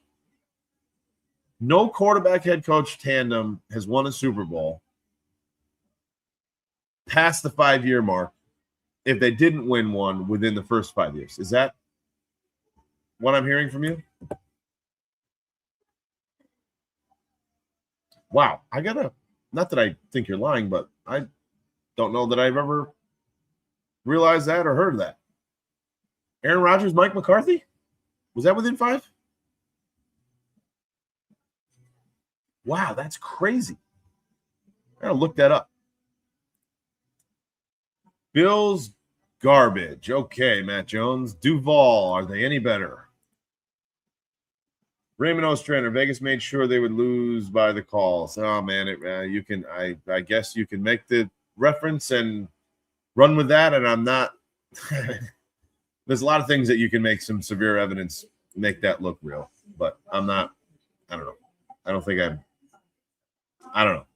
I don't know how to react to that. Deanna Franco, is it true Bo Nix is done? Yes, Deanna, it is absolutely true. Bo Nix fractured his ankle. Is already scheduled for surgery on Tuesday, and he will play no longer this playoffs. How sad is that for the Broncos? Happened on the second to last play from scrimmage by the Broncos when he had a what looked like a QB design run to his left that they lost 2 or 3 yards on. I think that's the play that they're saying that he fractured his ankle on. Just imagine living in New England being a Bills fan. Styles Johnson, 1745. Well, yeah, you're probably hearing it now, sir. You're probably hearing it now. I cannot necessarily imagine, but I don't doubt the fact that you are getting it heavy at this moment in time, and I feel for you, my friend. Mimi, good night, Dustin, and all. Hope you have a blessed night.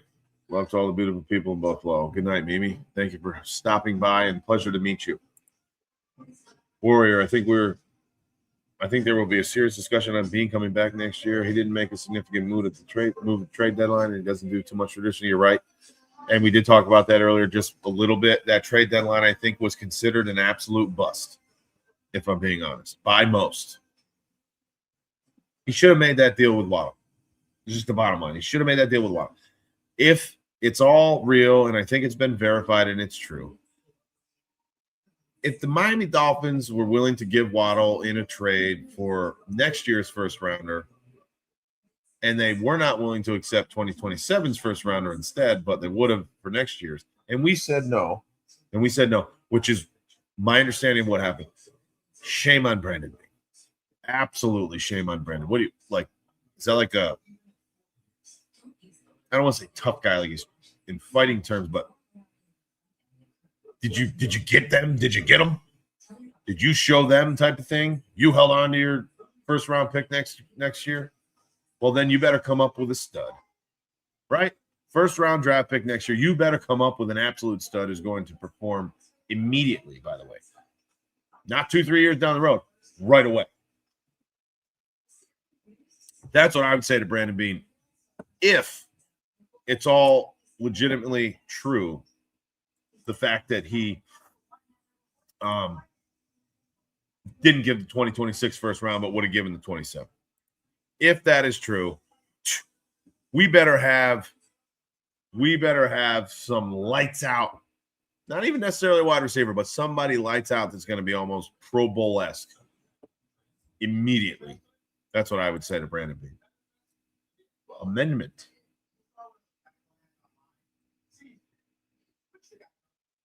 Okay, not sure. Or McDermott coached well with what talent they had on the team. I tend to agree with you overall. Do you get frustrated? We all get frustrated. A play here, a series here, a game here, a half here. Yes, we do. Overall, though, and this is 3-4 hours after the season ends, in my mind, I think Sean McDermott is not an issue, and I don't know if I'm ready to blame him for the lack of Super Bowls for the Buffalo Bills. Maybe my mind will change as we progress into the offseason. Yeah, that fumble, that makes sense. Yeah, I know. Maybe it's ridiculous.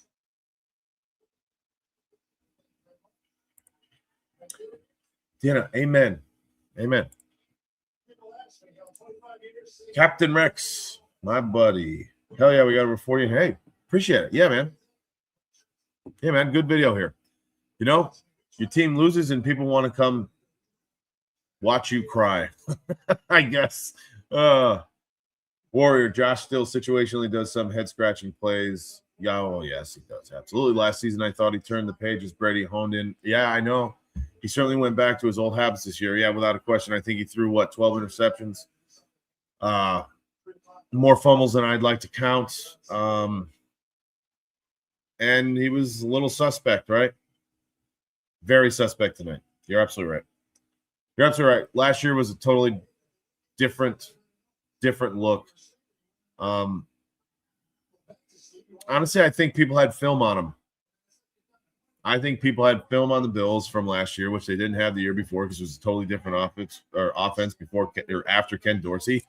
And I think now they had a full year to somewhat understand what might be coming.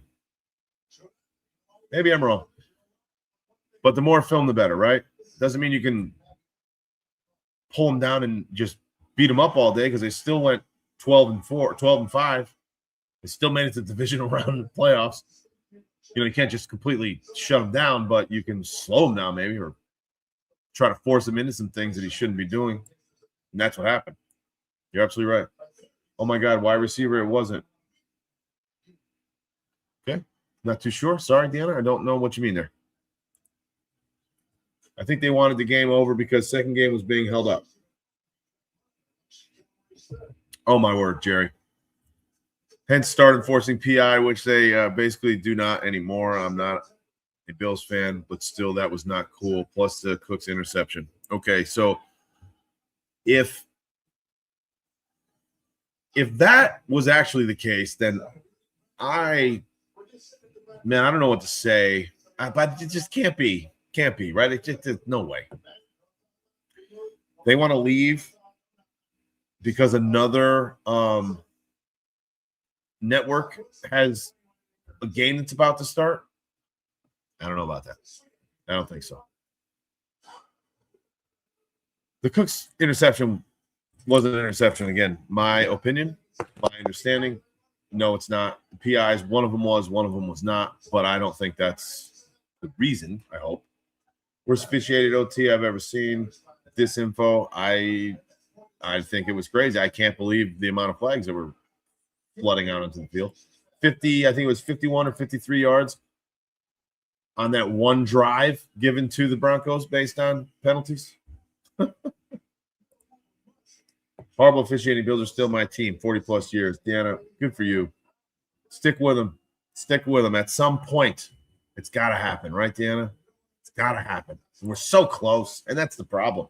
That's the problem for everybody, right? We're so close. And the way that it's ending is, it's just hard to it's hard. Buffalo got robbed. Jose G. Insight. Buffalo got robbed, period. Denver didn't win the game. Buffalo beat themselves with the help of the NFL rigged crew. I totally agree with that. Buffalo beat themselves. I couldn't agree any more with that, if I'm being honest with you.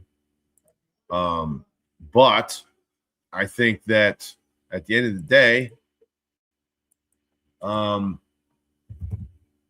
refs, although they weren't consistent enough for me, I don't feel that they were the only reason that they lost that football game.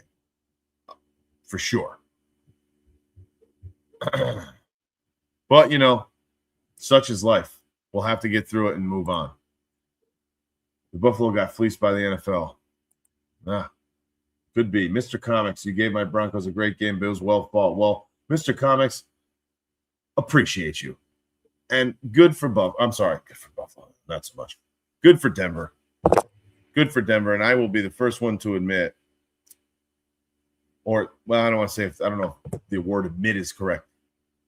I'm going to tell you as a Buffalo Bills fan, the heartbreak that happens when I read or hear that Bo Nix is not playing. It's catastrophic and not deserving. If anybody wants to watch, the NFL Network has the replay of the Bills Broncos on right now. So they're happy, right? They got their viewership enough so that they feel that X amount of people are going to watch it again. I'm not going to put myself through the madness. I watch some film next week. But Mr. Comics, thank you for coming in here and hanging out, and I appreciate you as well. And good luck to you guys. Good luck to you. I hope you take it down. I really do. I'm being serious. I hope you take the dang thing down. You deserve that.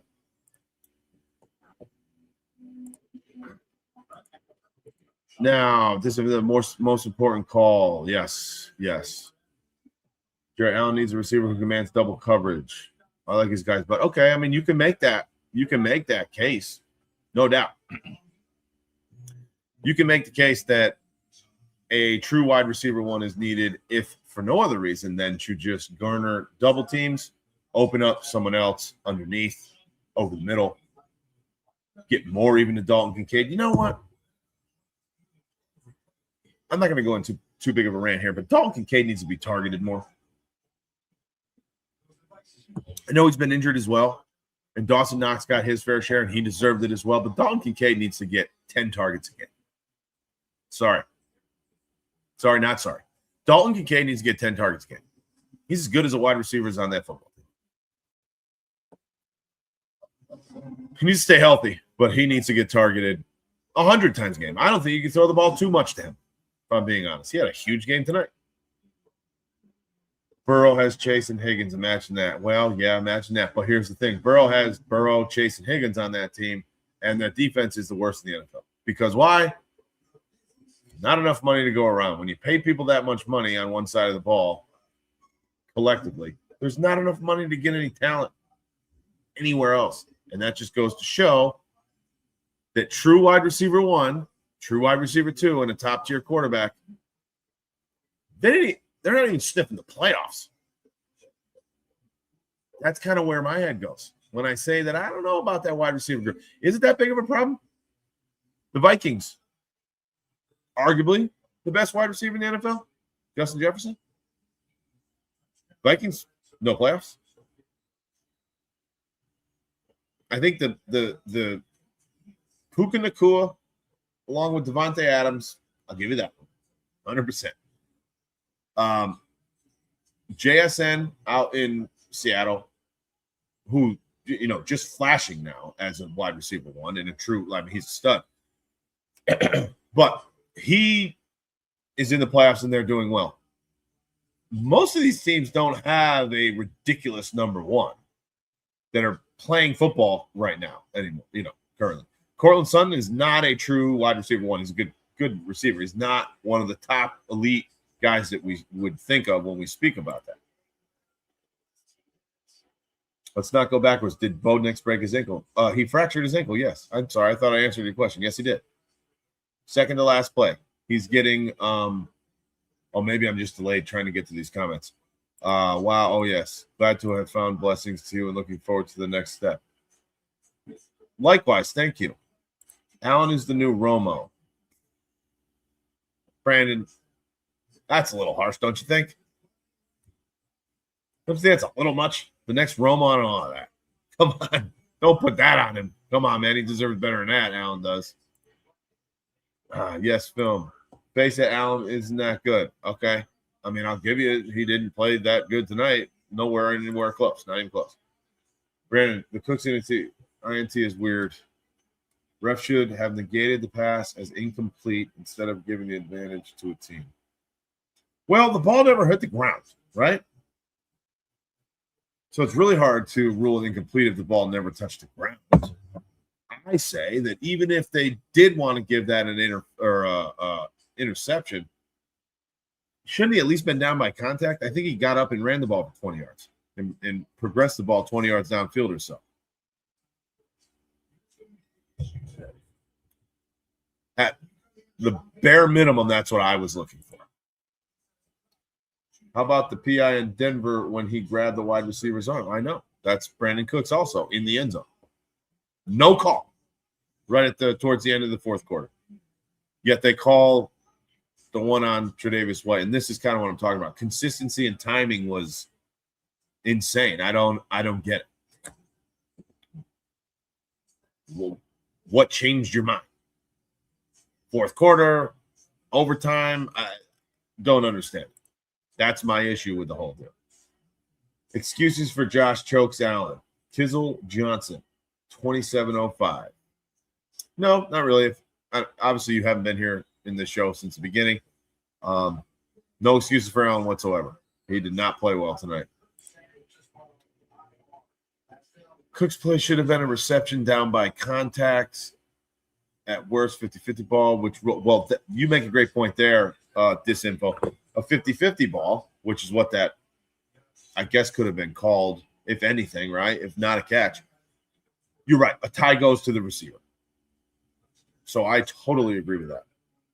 A tie goes to the receiver, therefore, there's no reason that should have went the opposite way and been turned around. This is why I'm saying people might just, I'm a little nervous about what people are going to do because I think they're just going to go full-blown we're cursed mode. Captain Moore Token. On the status of bonus, he will be missing the rest of the season after a broken ankle. Unfortunately, it goes with the territory. Well, they are playing football. It is a relatively violent game. Even if it's not, there's probably just as many non-contact injuries as there are contact injuries as well. So that, yeah, I mean, it sucks. It sucks. And it's heartbreaking when it happens this late in the season, especially after a big win like that, right? I mean, you got to feel for the guy. You just have to. All right, here we go. All tour. That was 100% an interception. The on-air crew don't know the rules. Pretty sure the on-air crew said that it was an interception. 100% interception off Cooks. If the ball had popped up out of his hands when it hit the ground, it would have been an incomplete, thus interception.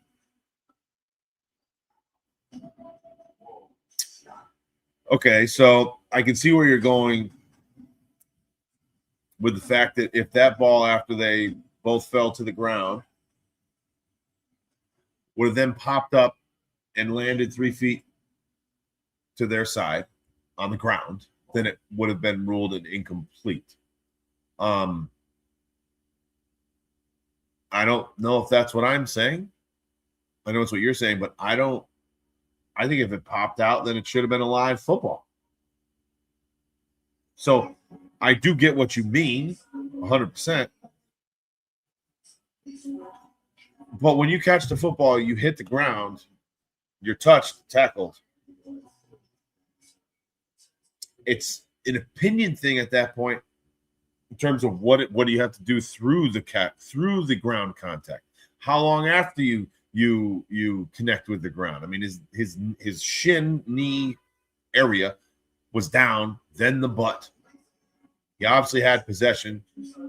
There's a snapshot of the defensive back almost standing up with his arms fully extended, trying to get at the ball, which, I mean, it was a good play for sure. I mean, I'll show you. I don't know if I showed you guys this earlier, but I'm going to bring this up now to show you.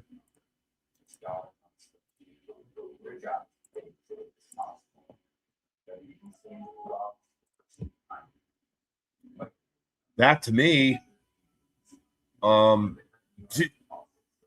what else other than how is that not a catch? How does that go to the guy in the orange? Is my point. If Brandon Cooks is not down, okay. If Brandon Cooks is not down here, and the defender is not touching him, which would then deem him down, what would be down and down? I don't. That's what's throwing me off, I guess. That's what I'm not understanding for what the argument from some of you guys are. If that ball then pops out and hits the ground, it's a live ball, is my point. The play by Cooks didn't decide the game. This one most certainly did. They would have had the ball on the 20-yard line in overtime. And the Denver Broncos already punted. Next score wins. Next score literally wins. They could have kicked the field goal from right there if they wanted to. It would have been 1st and 10 from the. So that's inaccurate. Ricky Sports Fanatic guy. If the Texans lose, then the Broncos or Patriots will get exposed to the Super Bowl. Broncos or the Patriots doesn't stand a no chance to beat the Seahawks or the Rams or Bears. Ricky, man,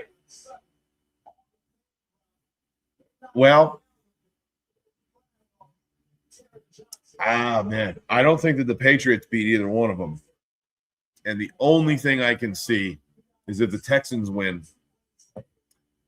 their defense potentially just going nutso and winning a game 12-9 or something crazy. Although it's very, very likely, in my opinion, that the Seahawks win for the Rams at this moment, at this juncture. So I actually agree with you. I do believe if I had to put money on it right now, if I had to, that you're right. Any AFC team is going to not fare too well in the Super Bowl. That's not the rule, bro. You have to complete the process of reception when hitting the ground. The fact is they're stolen the same moment as wires at the IT. I mean, I do get what you're saying. Broncos, Walmart owners are significant NFL advertisers.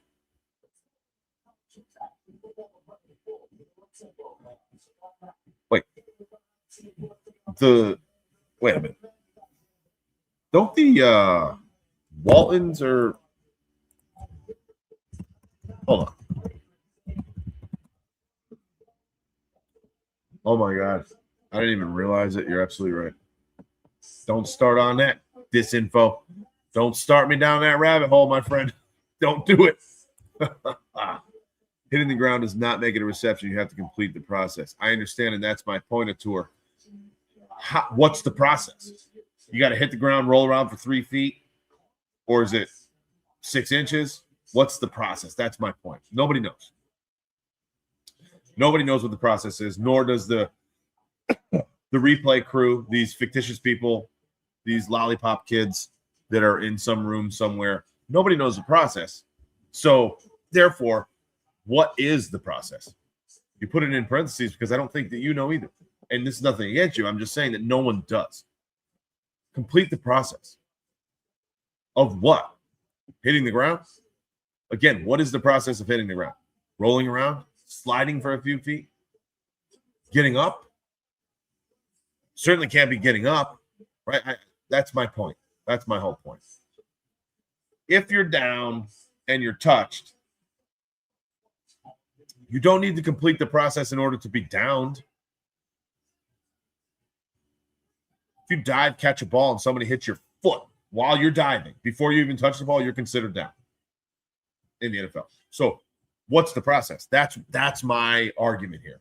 Again, I'm not, trying to take this out on you. I'm just trying to air my grievances.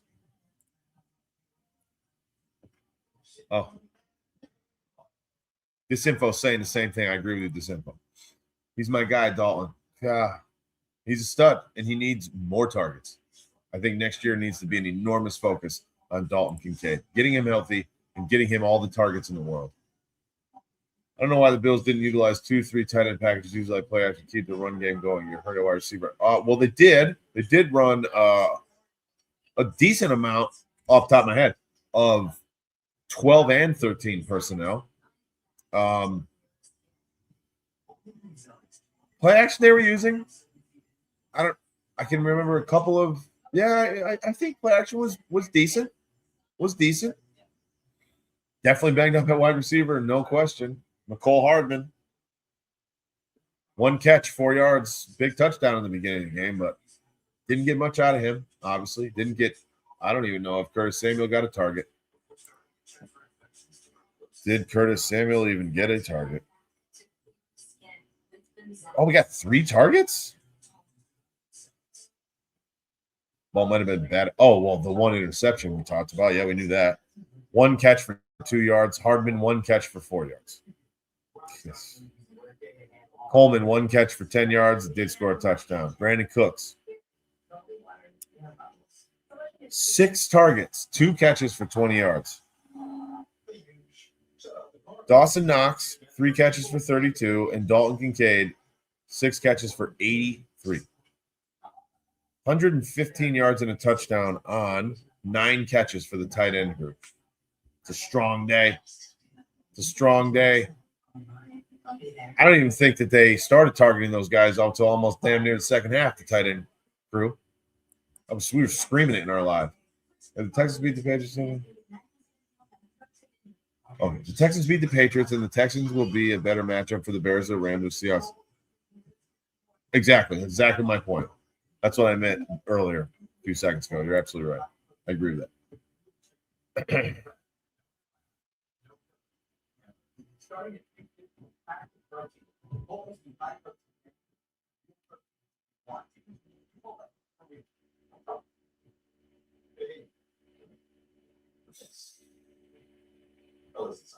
Okay.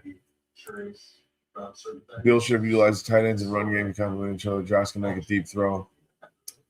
Can, if we really want to talk about it, though,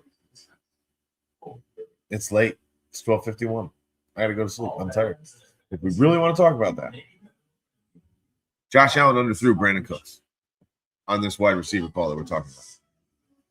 Cooks had 2-3 yards separation. He had to slow down for that ball to get to him. Again, hate to say it, it's real. If having possession of the ball while being touched down does not end the play, then that's a sketch rule. On the ball while being touched down does not end the play. Totally agree.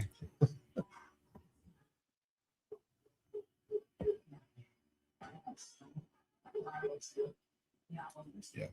It's kind of like, I get what you're saying, Ator. It's kind of like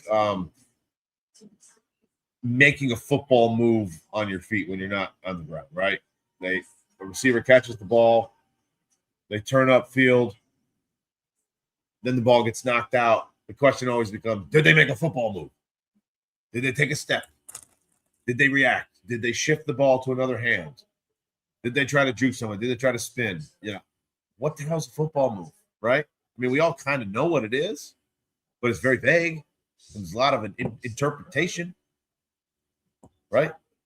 There's interpretation to be made, and it's all individually based. Your interpretation will be different than mine, which is part of my argument here, which we led off with earlier.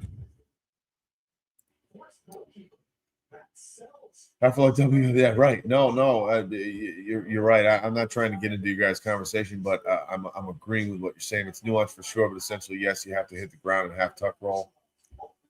I hear you. It's like the football move ruin in between a reception and a football. Yes. This info, I'm literally, I'm having the same conversation you guys are, but your way, I'm behind you. Utilize tight ends, hard run game, play action, Bills, let it be a shootout instead of controlling the game with a run. Okay, so I'll give you that, Brandon. And they had really good luck with the run from the get-go. The first drive was fantastic. You could tell that they were going to get their chunk plays and their 5 yards of carry, which they ended up getting. You could tell that right away in the football game. But when you turn the ball over that often and the Broncos capitalize on those turnovers with points, you kind of mentally screw yourself, because almost any offensive coordinator on the planet, when they get down a chunk of points, are not going to continue to run the football. I'm not saying that they shouldn't have, but they don't have in their mind. It's like, oh my God, we're down X amount of points. I got to go score, and quickly. It's really hard to slow the game down or keep it slow when you're down. I think Bills and Chiefs need to both rebuild because of other teams are getting better than them. I don't think the Bills are going to completely rebuild. I think the Chiefs probably have a better chance of rebuilding than the Bills, because the Bills do have a pretty good core, and that offensive group, other than the wide receivers, is legit. Best running back in football. You can make that argument for it. Ran for the most yards. We said best offensive line. Don't know if you're going to be able to keep them all. One of the best quarterbacks. You're not going to, rebuild with a new quarterback. And the tight end group is as good as anybody in football. So I don't think you rebuild there. You're not rebuilding the offense. One or two key pieces, I think. Sure. But you're not going to rebuild from the beginning. I think the Chiefs are probably closer to doing that than the Bills are.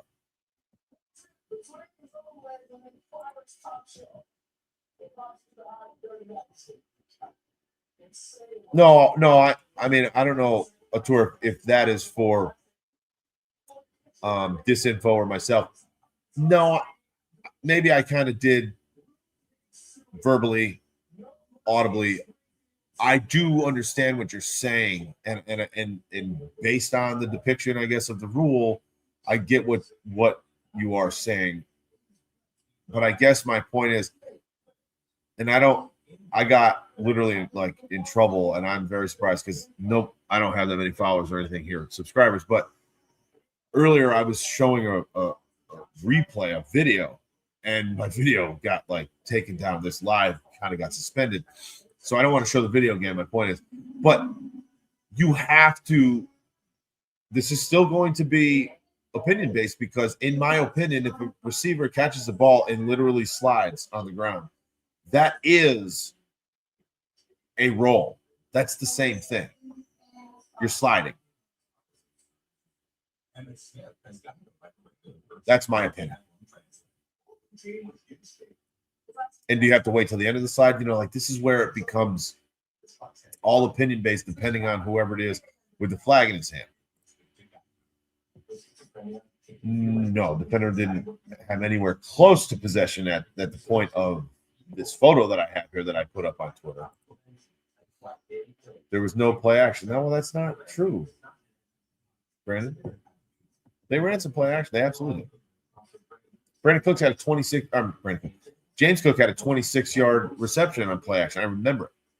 A speed out. Faked it to him. He leaked past the linebacker's defensive end. Dumped for a 26-yard play. There were other attempts as well. That's what I've been asking. Yeah, right. And here's a tour. Sorry again, I'm late, boys. Geez, you've been talking with him. Oh my God, I can't even keep up with all these comments, boys. That's awesome. Thank you. But if there's no defender, then it was still not control of the ball when he hit the ground. He needed to roll the ball at the point to complete the process. Okay, so if that's what the NFL rule states, then I will say this.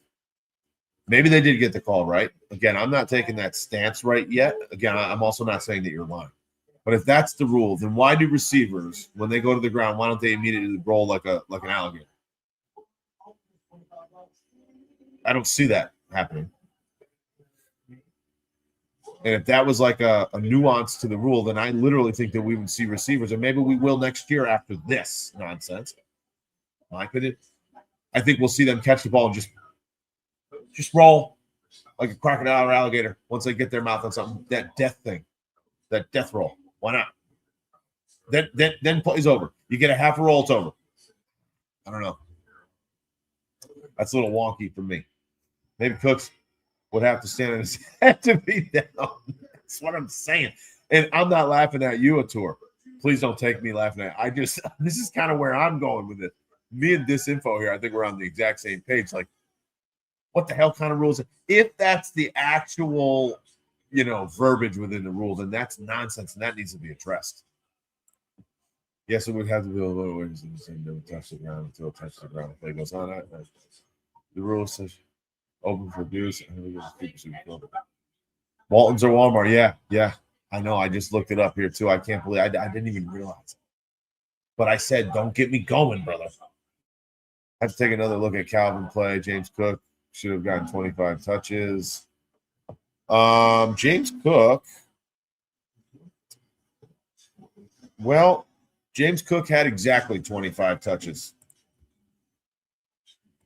24 attempts, 24 carries for 117 yards and 2 catches. 24 yards. So he had a good day. He was running the football well.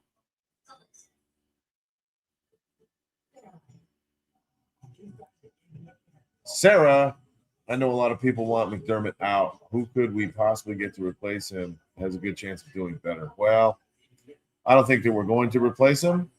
I don't think the Bills are going to do that. Explosive says Robert Saleh.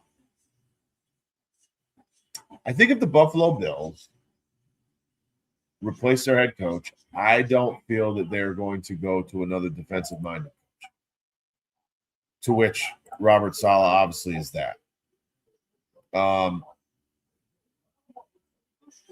I think it would have been a Stefanski type, but I don't know if that's the issue. I don't know if that's the issue. I can't see play call issue. I'm sorry. I can't see timeout issues, play clock issues, game management issues tonight. I know it's only one game. I don't see that being the reason or anything to do with this loss. I have to really deep, think on this, sleep on this also, but I don't see that as of yet. I mean, he's a good coach. Good coach. He had a really good bounce back year this year, and I think he's going to get a job for sure. I'm with you. I don't see him being the problem.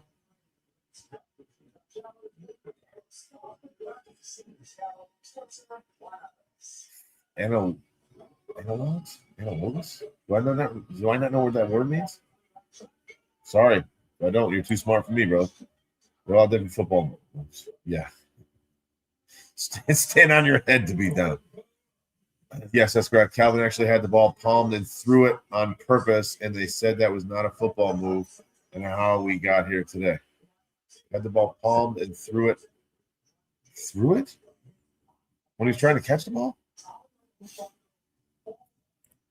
Defense was great. To have 5 offensive, I'm with you there. Like we're fortunate to even have gone to overtime. We're fortunate to have an opportunity to seal the game at the end of the game, which you have to think that 8 out of 10 times, maybe even 9, Josh Allen scored 7 there, and we don't even go to overtime. That's why it's frustrating, and that's why everyone's going to say this is the we are cursed moment, and it's never going to change. I think they're going to be in that mindset. Reevaluate the offense. Get between the tackles. Control the game with the run, knowing you have an MVP at your back. Lighten the load. I don't know how much of a load that Josh Allen actually had on him this year, with the exception of mentally. When they play well, when they play good, and they win games pretty handily, it's when they're running the football. Sports Center is on over here, and just saw Josh Allen's fumble at the end of the first half. Whoa.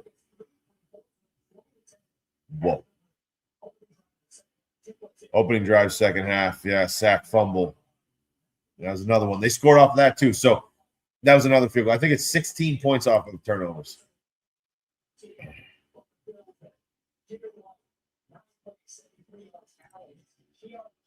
The roll is required when it's a bang. The process is not completed with your feet by taking a step with control.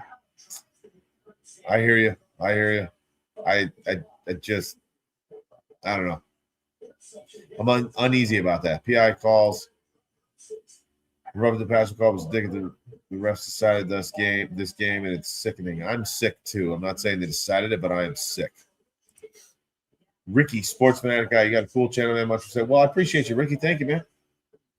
This is new. We are new. I am new to this.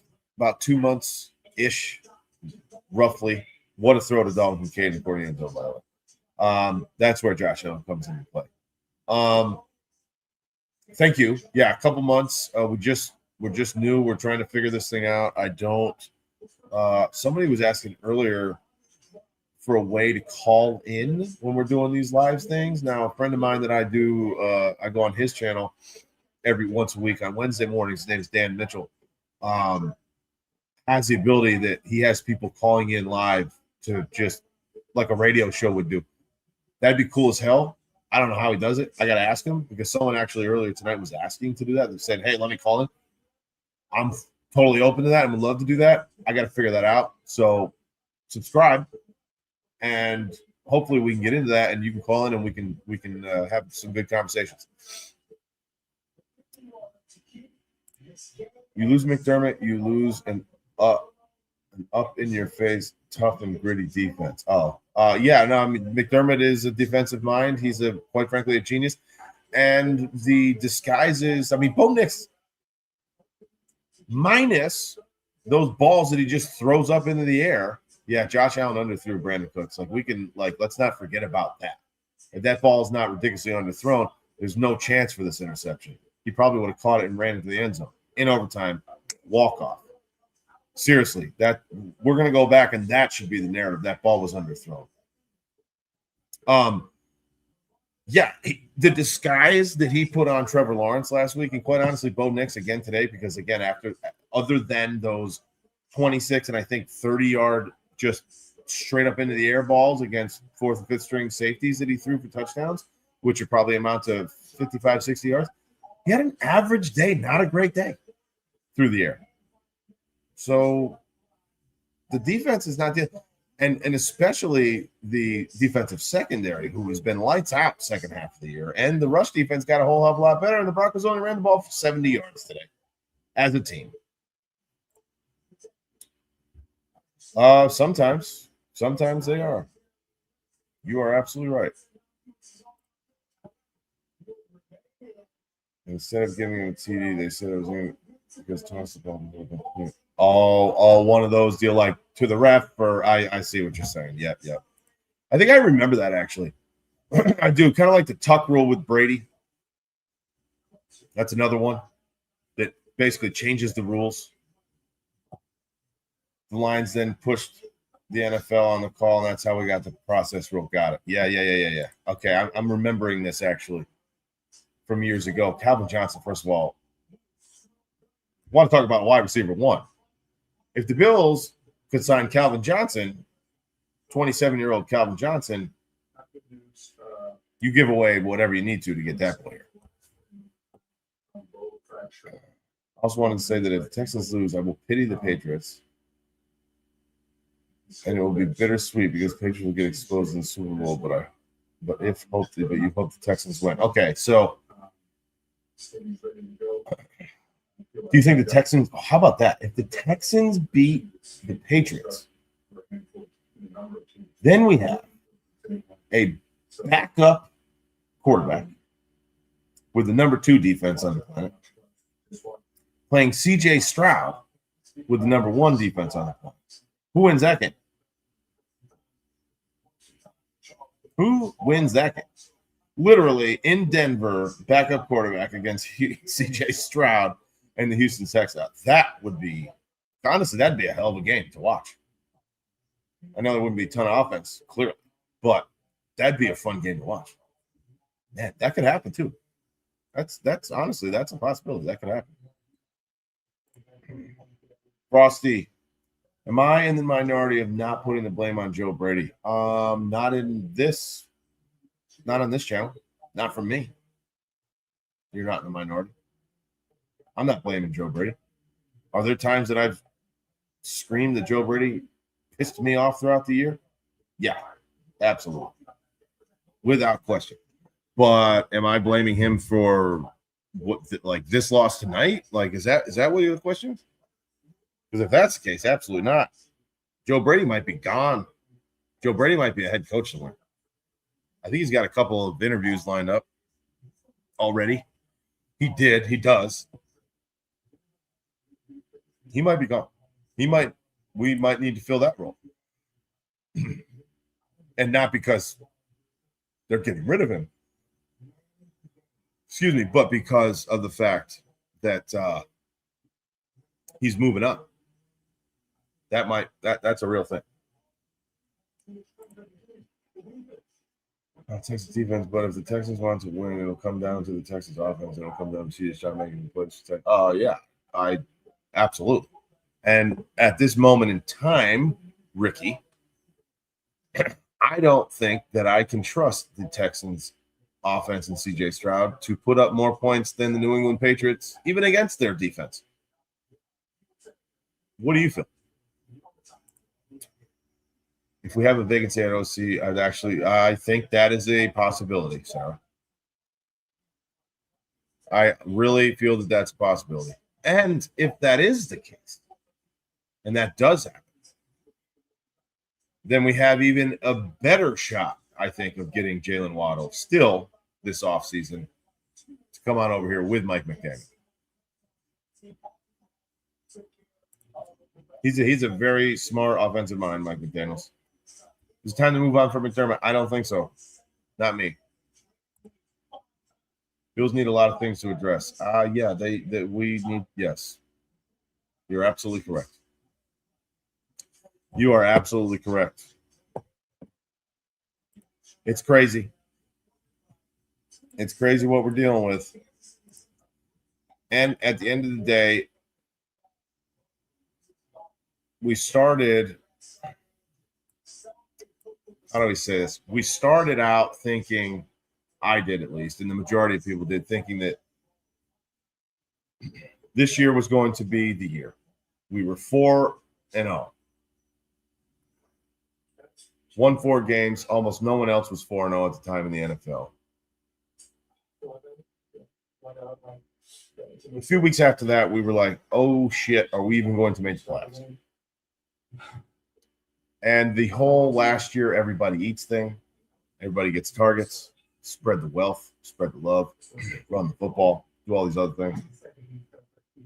Now, all of a sudden, in the middle of the year was turned and changed to everybody eats. That's the dumbest thing I've ever heard.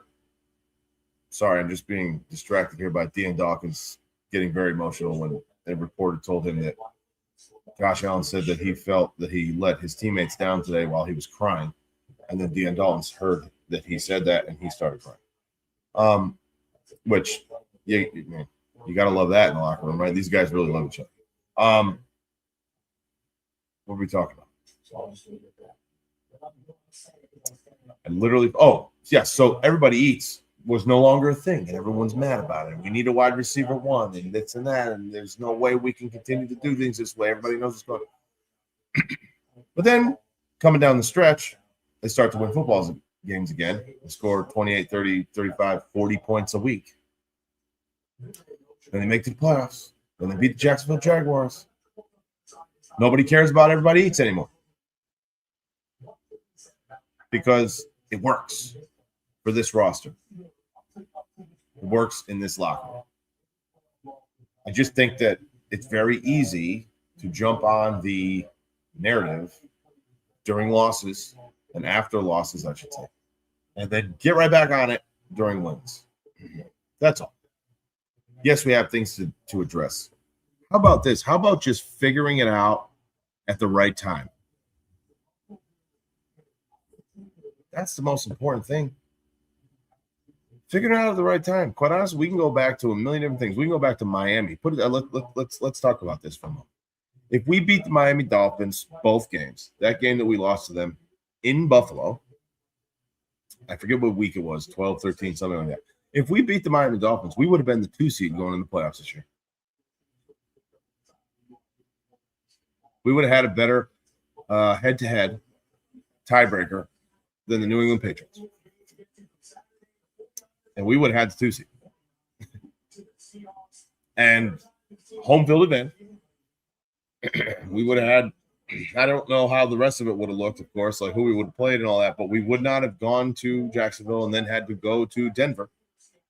When we all know what type of team the New England or the Buffalo Bills are at home, do we not, compared to on the road? So, let's say that happened. Are we having this conversation tonight? Odds are not good that we are, if I'm being real. Odds are not good. If the Texans win, when are they going to destroy the Broncos? Oh, they are going to destroy the Broncos. Well, but why is that, right, Ricky? I mean, I'm assuming that the majority of the reason that you're saying that is because now we know that Bo Nix will not be playing.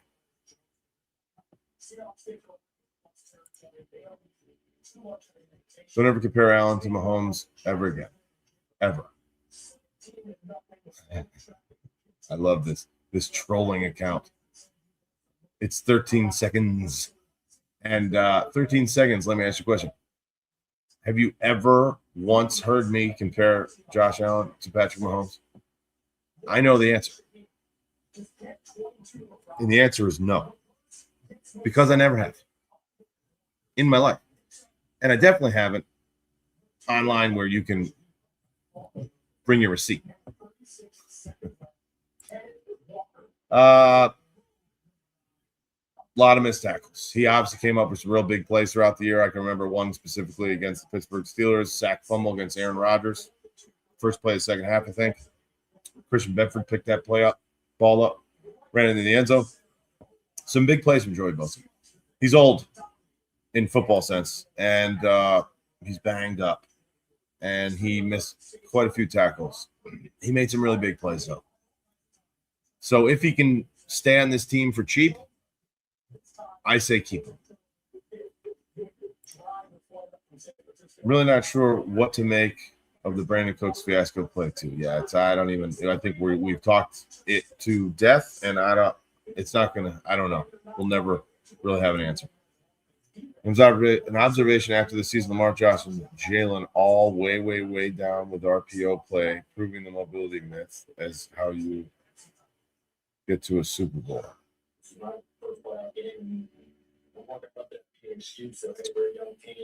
Now, way down with RPO play. Way down, meaning didn't run it as much. Is that what you mean, Tour? Proving the mobility myth is how you get to a Super Bowl. Yeah, I mean, Sam Darnold is not mobile. Matthew Stafford is not mobile. Bo Nix is not playing anymore, but he's pretty mobile. We realized that tonight. I mean, he's not Josh Allen or Lamar Jackson for sure, or even Jalen Hurts. I will say that Drake May is, I don't want to say mobile. I shouldn't say mobile. I don't think he's mobile. But I don't think you need to be horrifically mobile to make it to the Super Bowl. But we'll see, I guess, right? I felt so bad for Josh at the end of the game. I know he didn't play super well, but it's been a rough couple of weeks, and he's a human being. Well, yeah, you're absolutely right, Sarah. He is a human being. And people saying that Josh Allen is crying and like making fun of him, like, listen, Josh Allen want to get on here. He can make fun of all of us for many reasons. He's not going to do it because that'd be stupid. Don't make fun of the guy for having emotions. That's silly. Sabozor. I'm not sure what the Bills could do. It seems like every year they're in, but when it's crunch time, they fold or whatever the case may be. Not sure what the Bills could. Seems like every year they're in. Oh, okay. That's what I mean when I say, what do we work on? Well, the X's and O's, of course, we can get into that, and we will over the next, like we said, months, and we got a long time until football starts again. But big plays in big moments at big times. It's really it. I mean, it's not easy, but pretty narrowed down, and that'll make a big difference. He didn't have an OJ type of to catch Josh's balls. OJ type to catch Josh's balls. Well, Ty Johnson was out. He's definitely a threat out of the backfield. He was out last 2 weeks, and he is a threat. James Cook, 2 catches, 35 yards, I think it was what it was, on the ground. But, yeah, you're right. Denver's a rough place, but that's true, too. It was loud as hell right from the beginning. Maybe the new stadium will flip their postseason up. Man, do I hope so.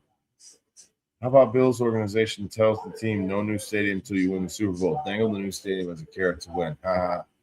It's a lot of money to spend and not allow the revenue to come in because of it.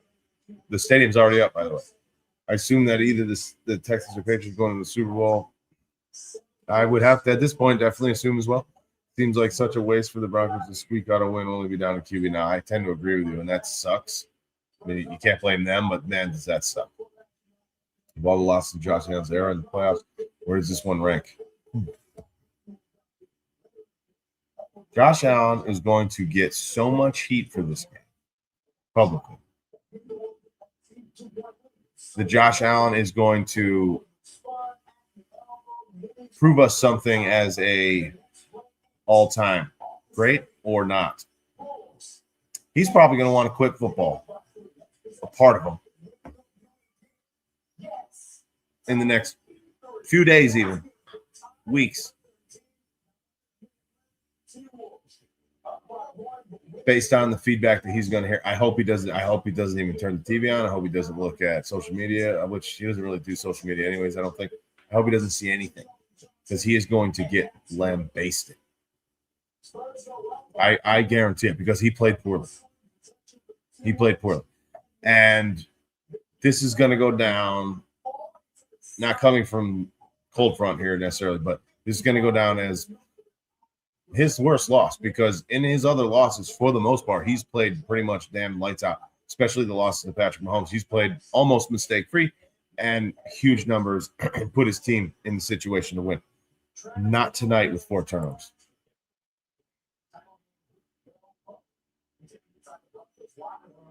Agreed.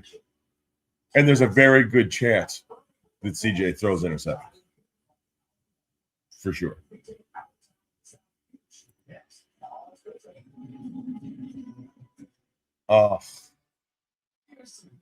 That's another Josh Allen mistake. If he hits him in the chest, he scores a touchdown.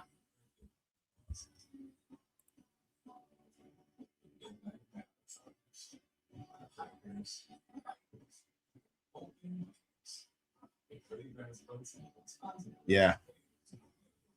No, I agree with that. Now, how would you put Josh Allen? A tour. I don't disagree with you. I think it's always awesome to have a threat to take off and run, but when that becomes like option like 1A instead of 2, it should really be 3, right? You want to, if it's a designed pass play, you want to pass the football first. You then want to be able to scramble and pass the football second, and then scramble, run third, my opinion. When it's pass first progression, second, read, and then immediately to a rush as the third thought, I don't know that you're really setting yourself up for extreme success. So who are you rooting for now since the Bills are out? Oh boy. I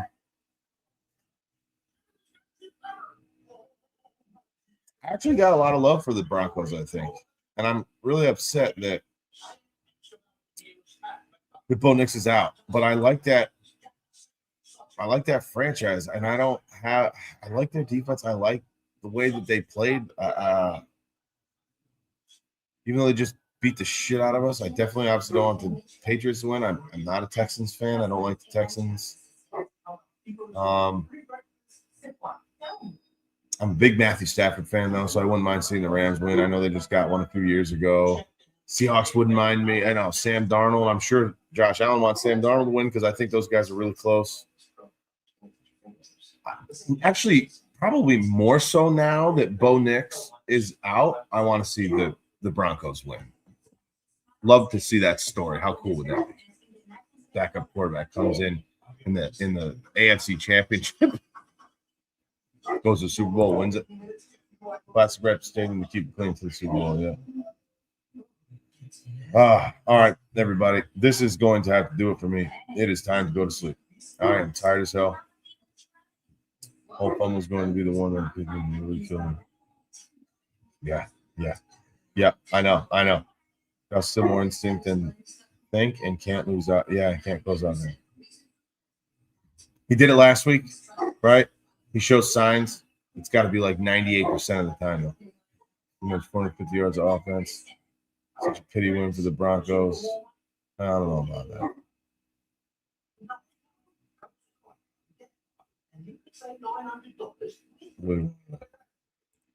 Oh, that would have been. Tell me the NFL wouldn't love that too, right? The Browns appears to go to the series and Rams would destroy the Browns 40-10. I don't know.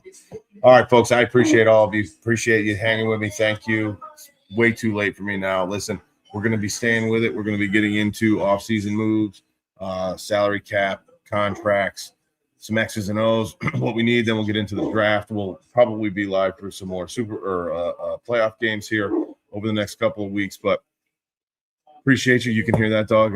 One bull mastiff.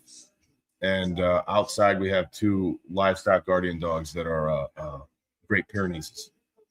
Well, yeah, that's a bull mastiff. He's got to go out. You can hear that thing? Wow, that's kind of crazy. Anyway, appreciate you all. Thank you. If you didn't subscribe, please do that immediately. Turn on those notifications so you can get the alerts every time we're going live. And we shall talk to you all soon.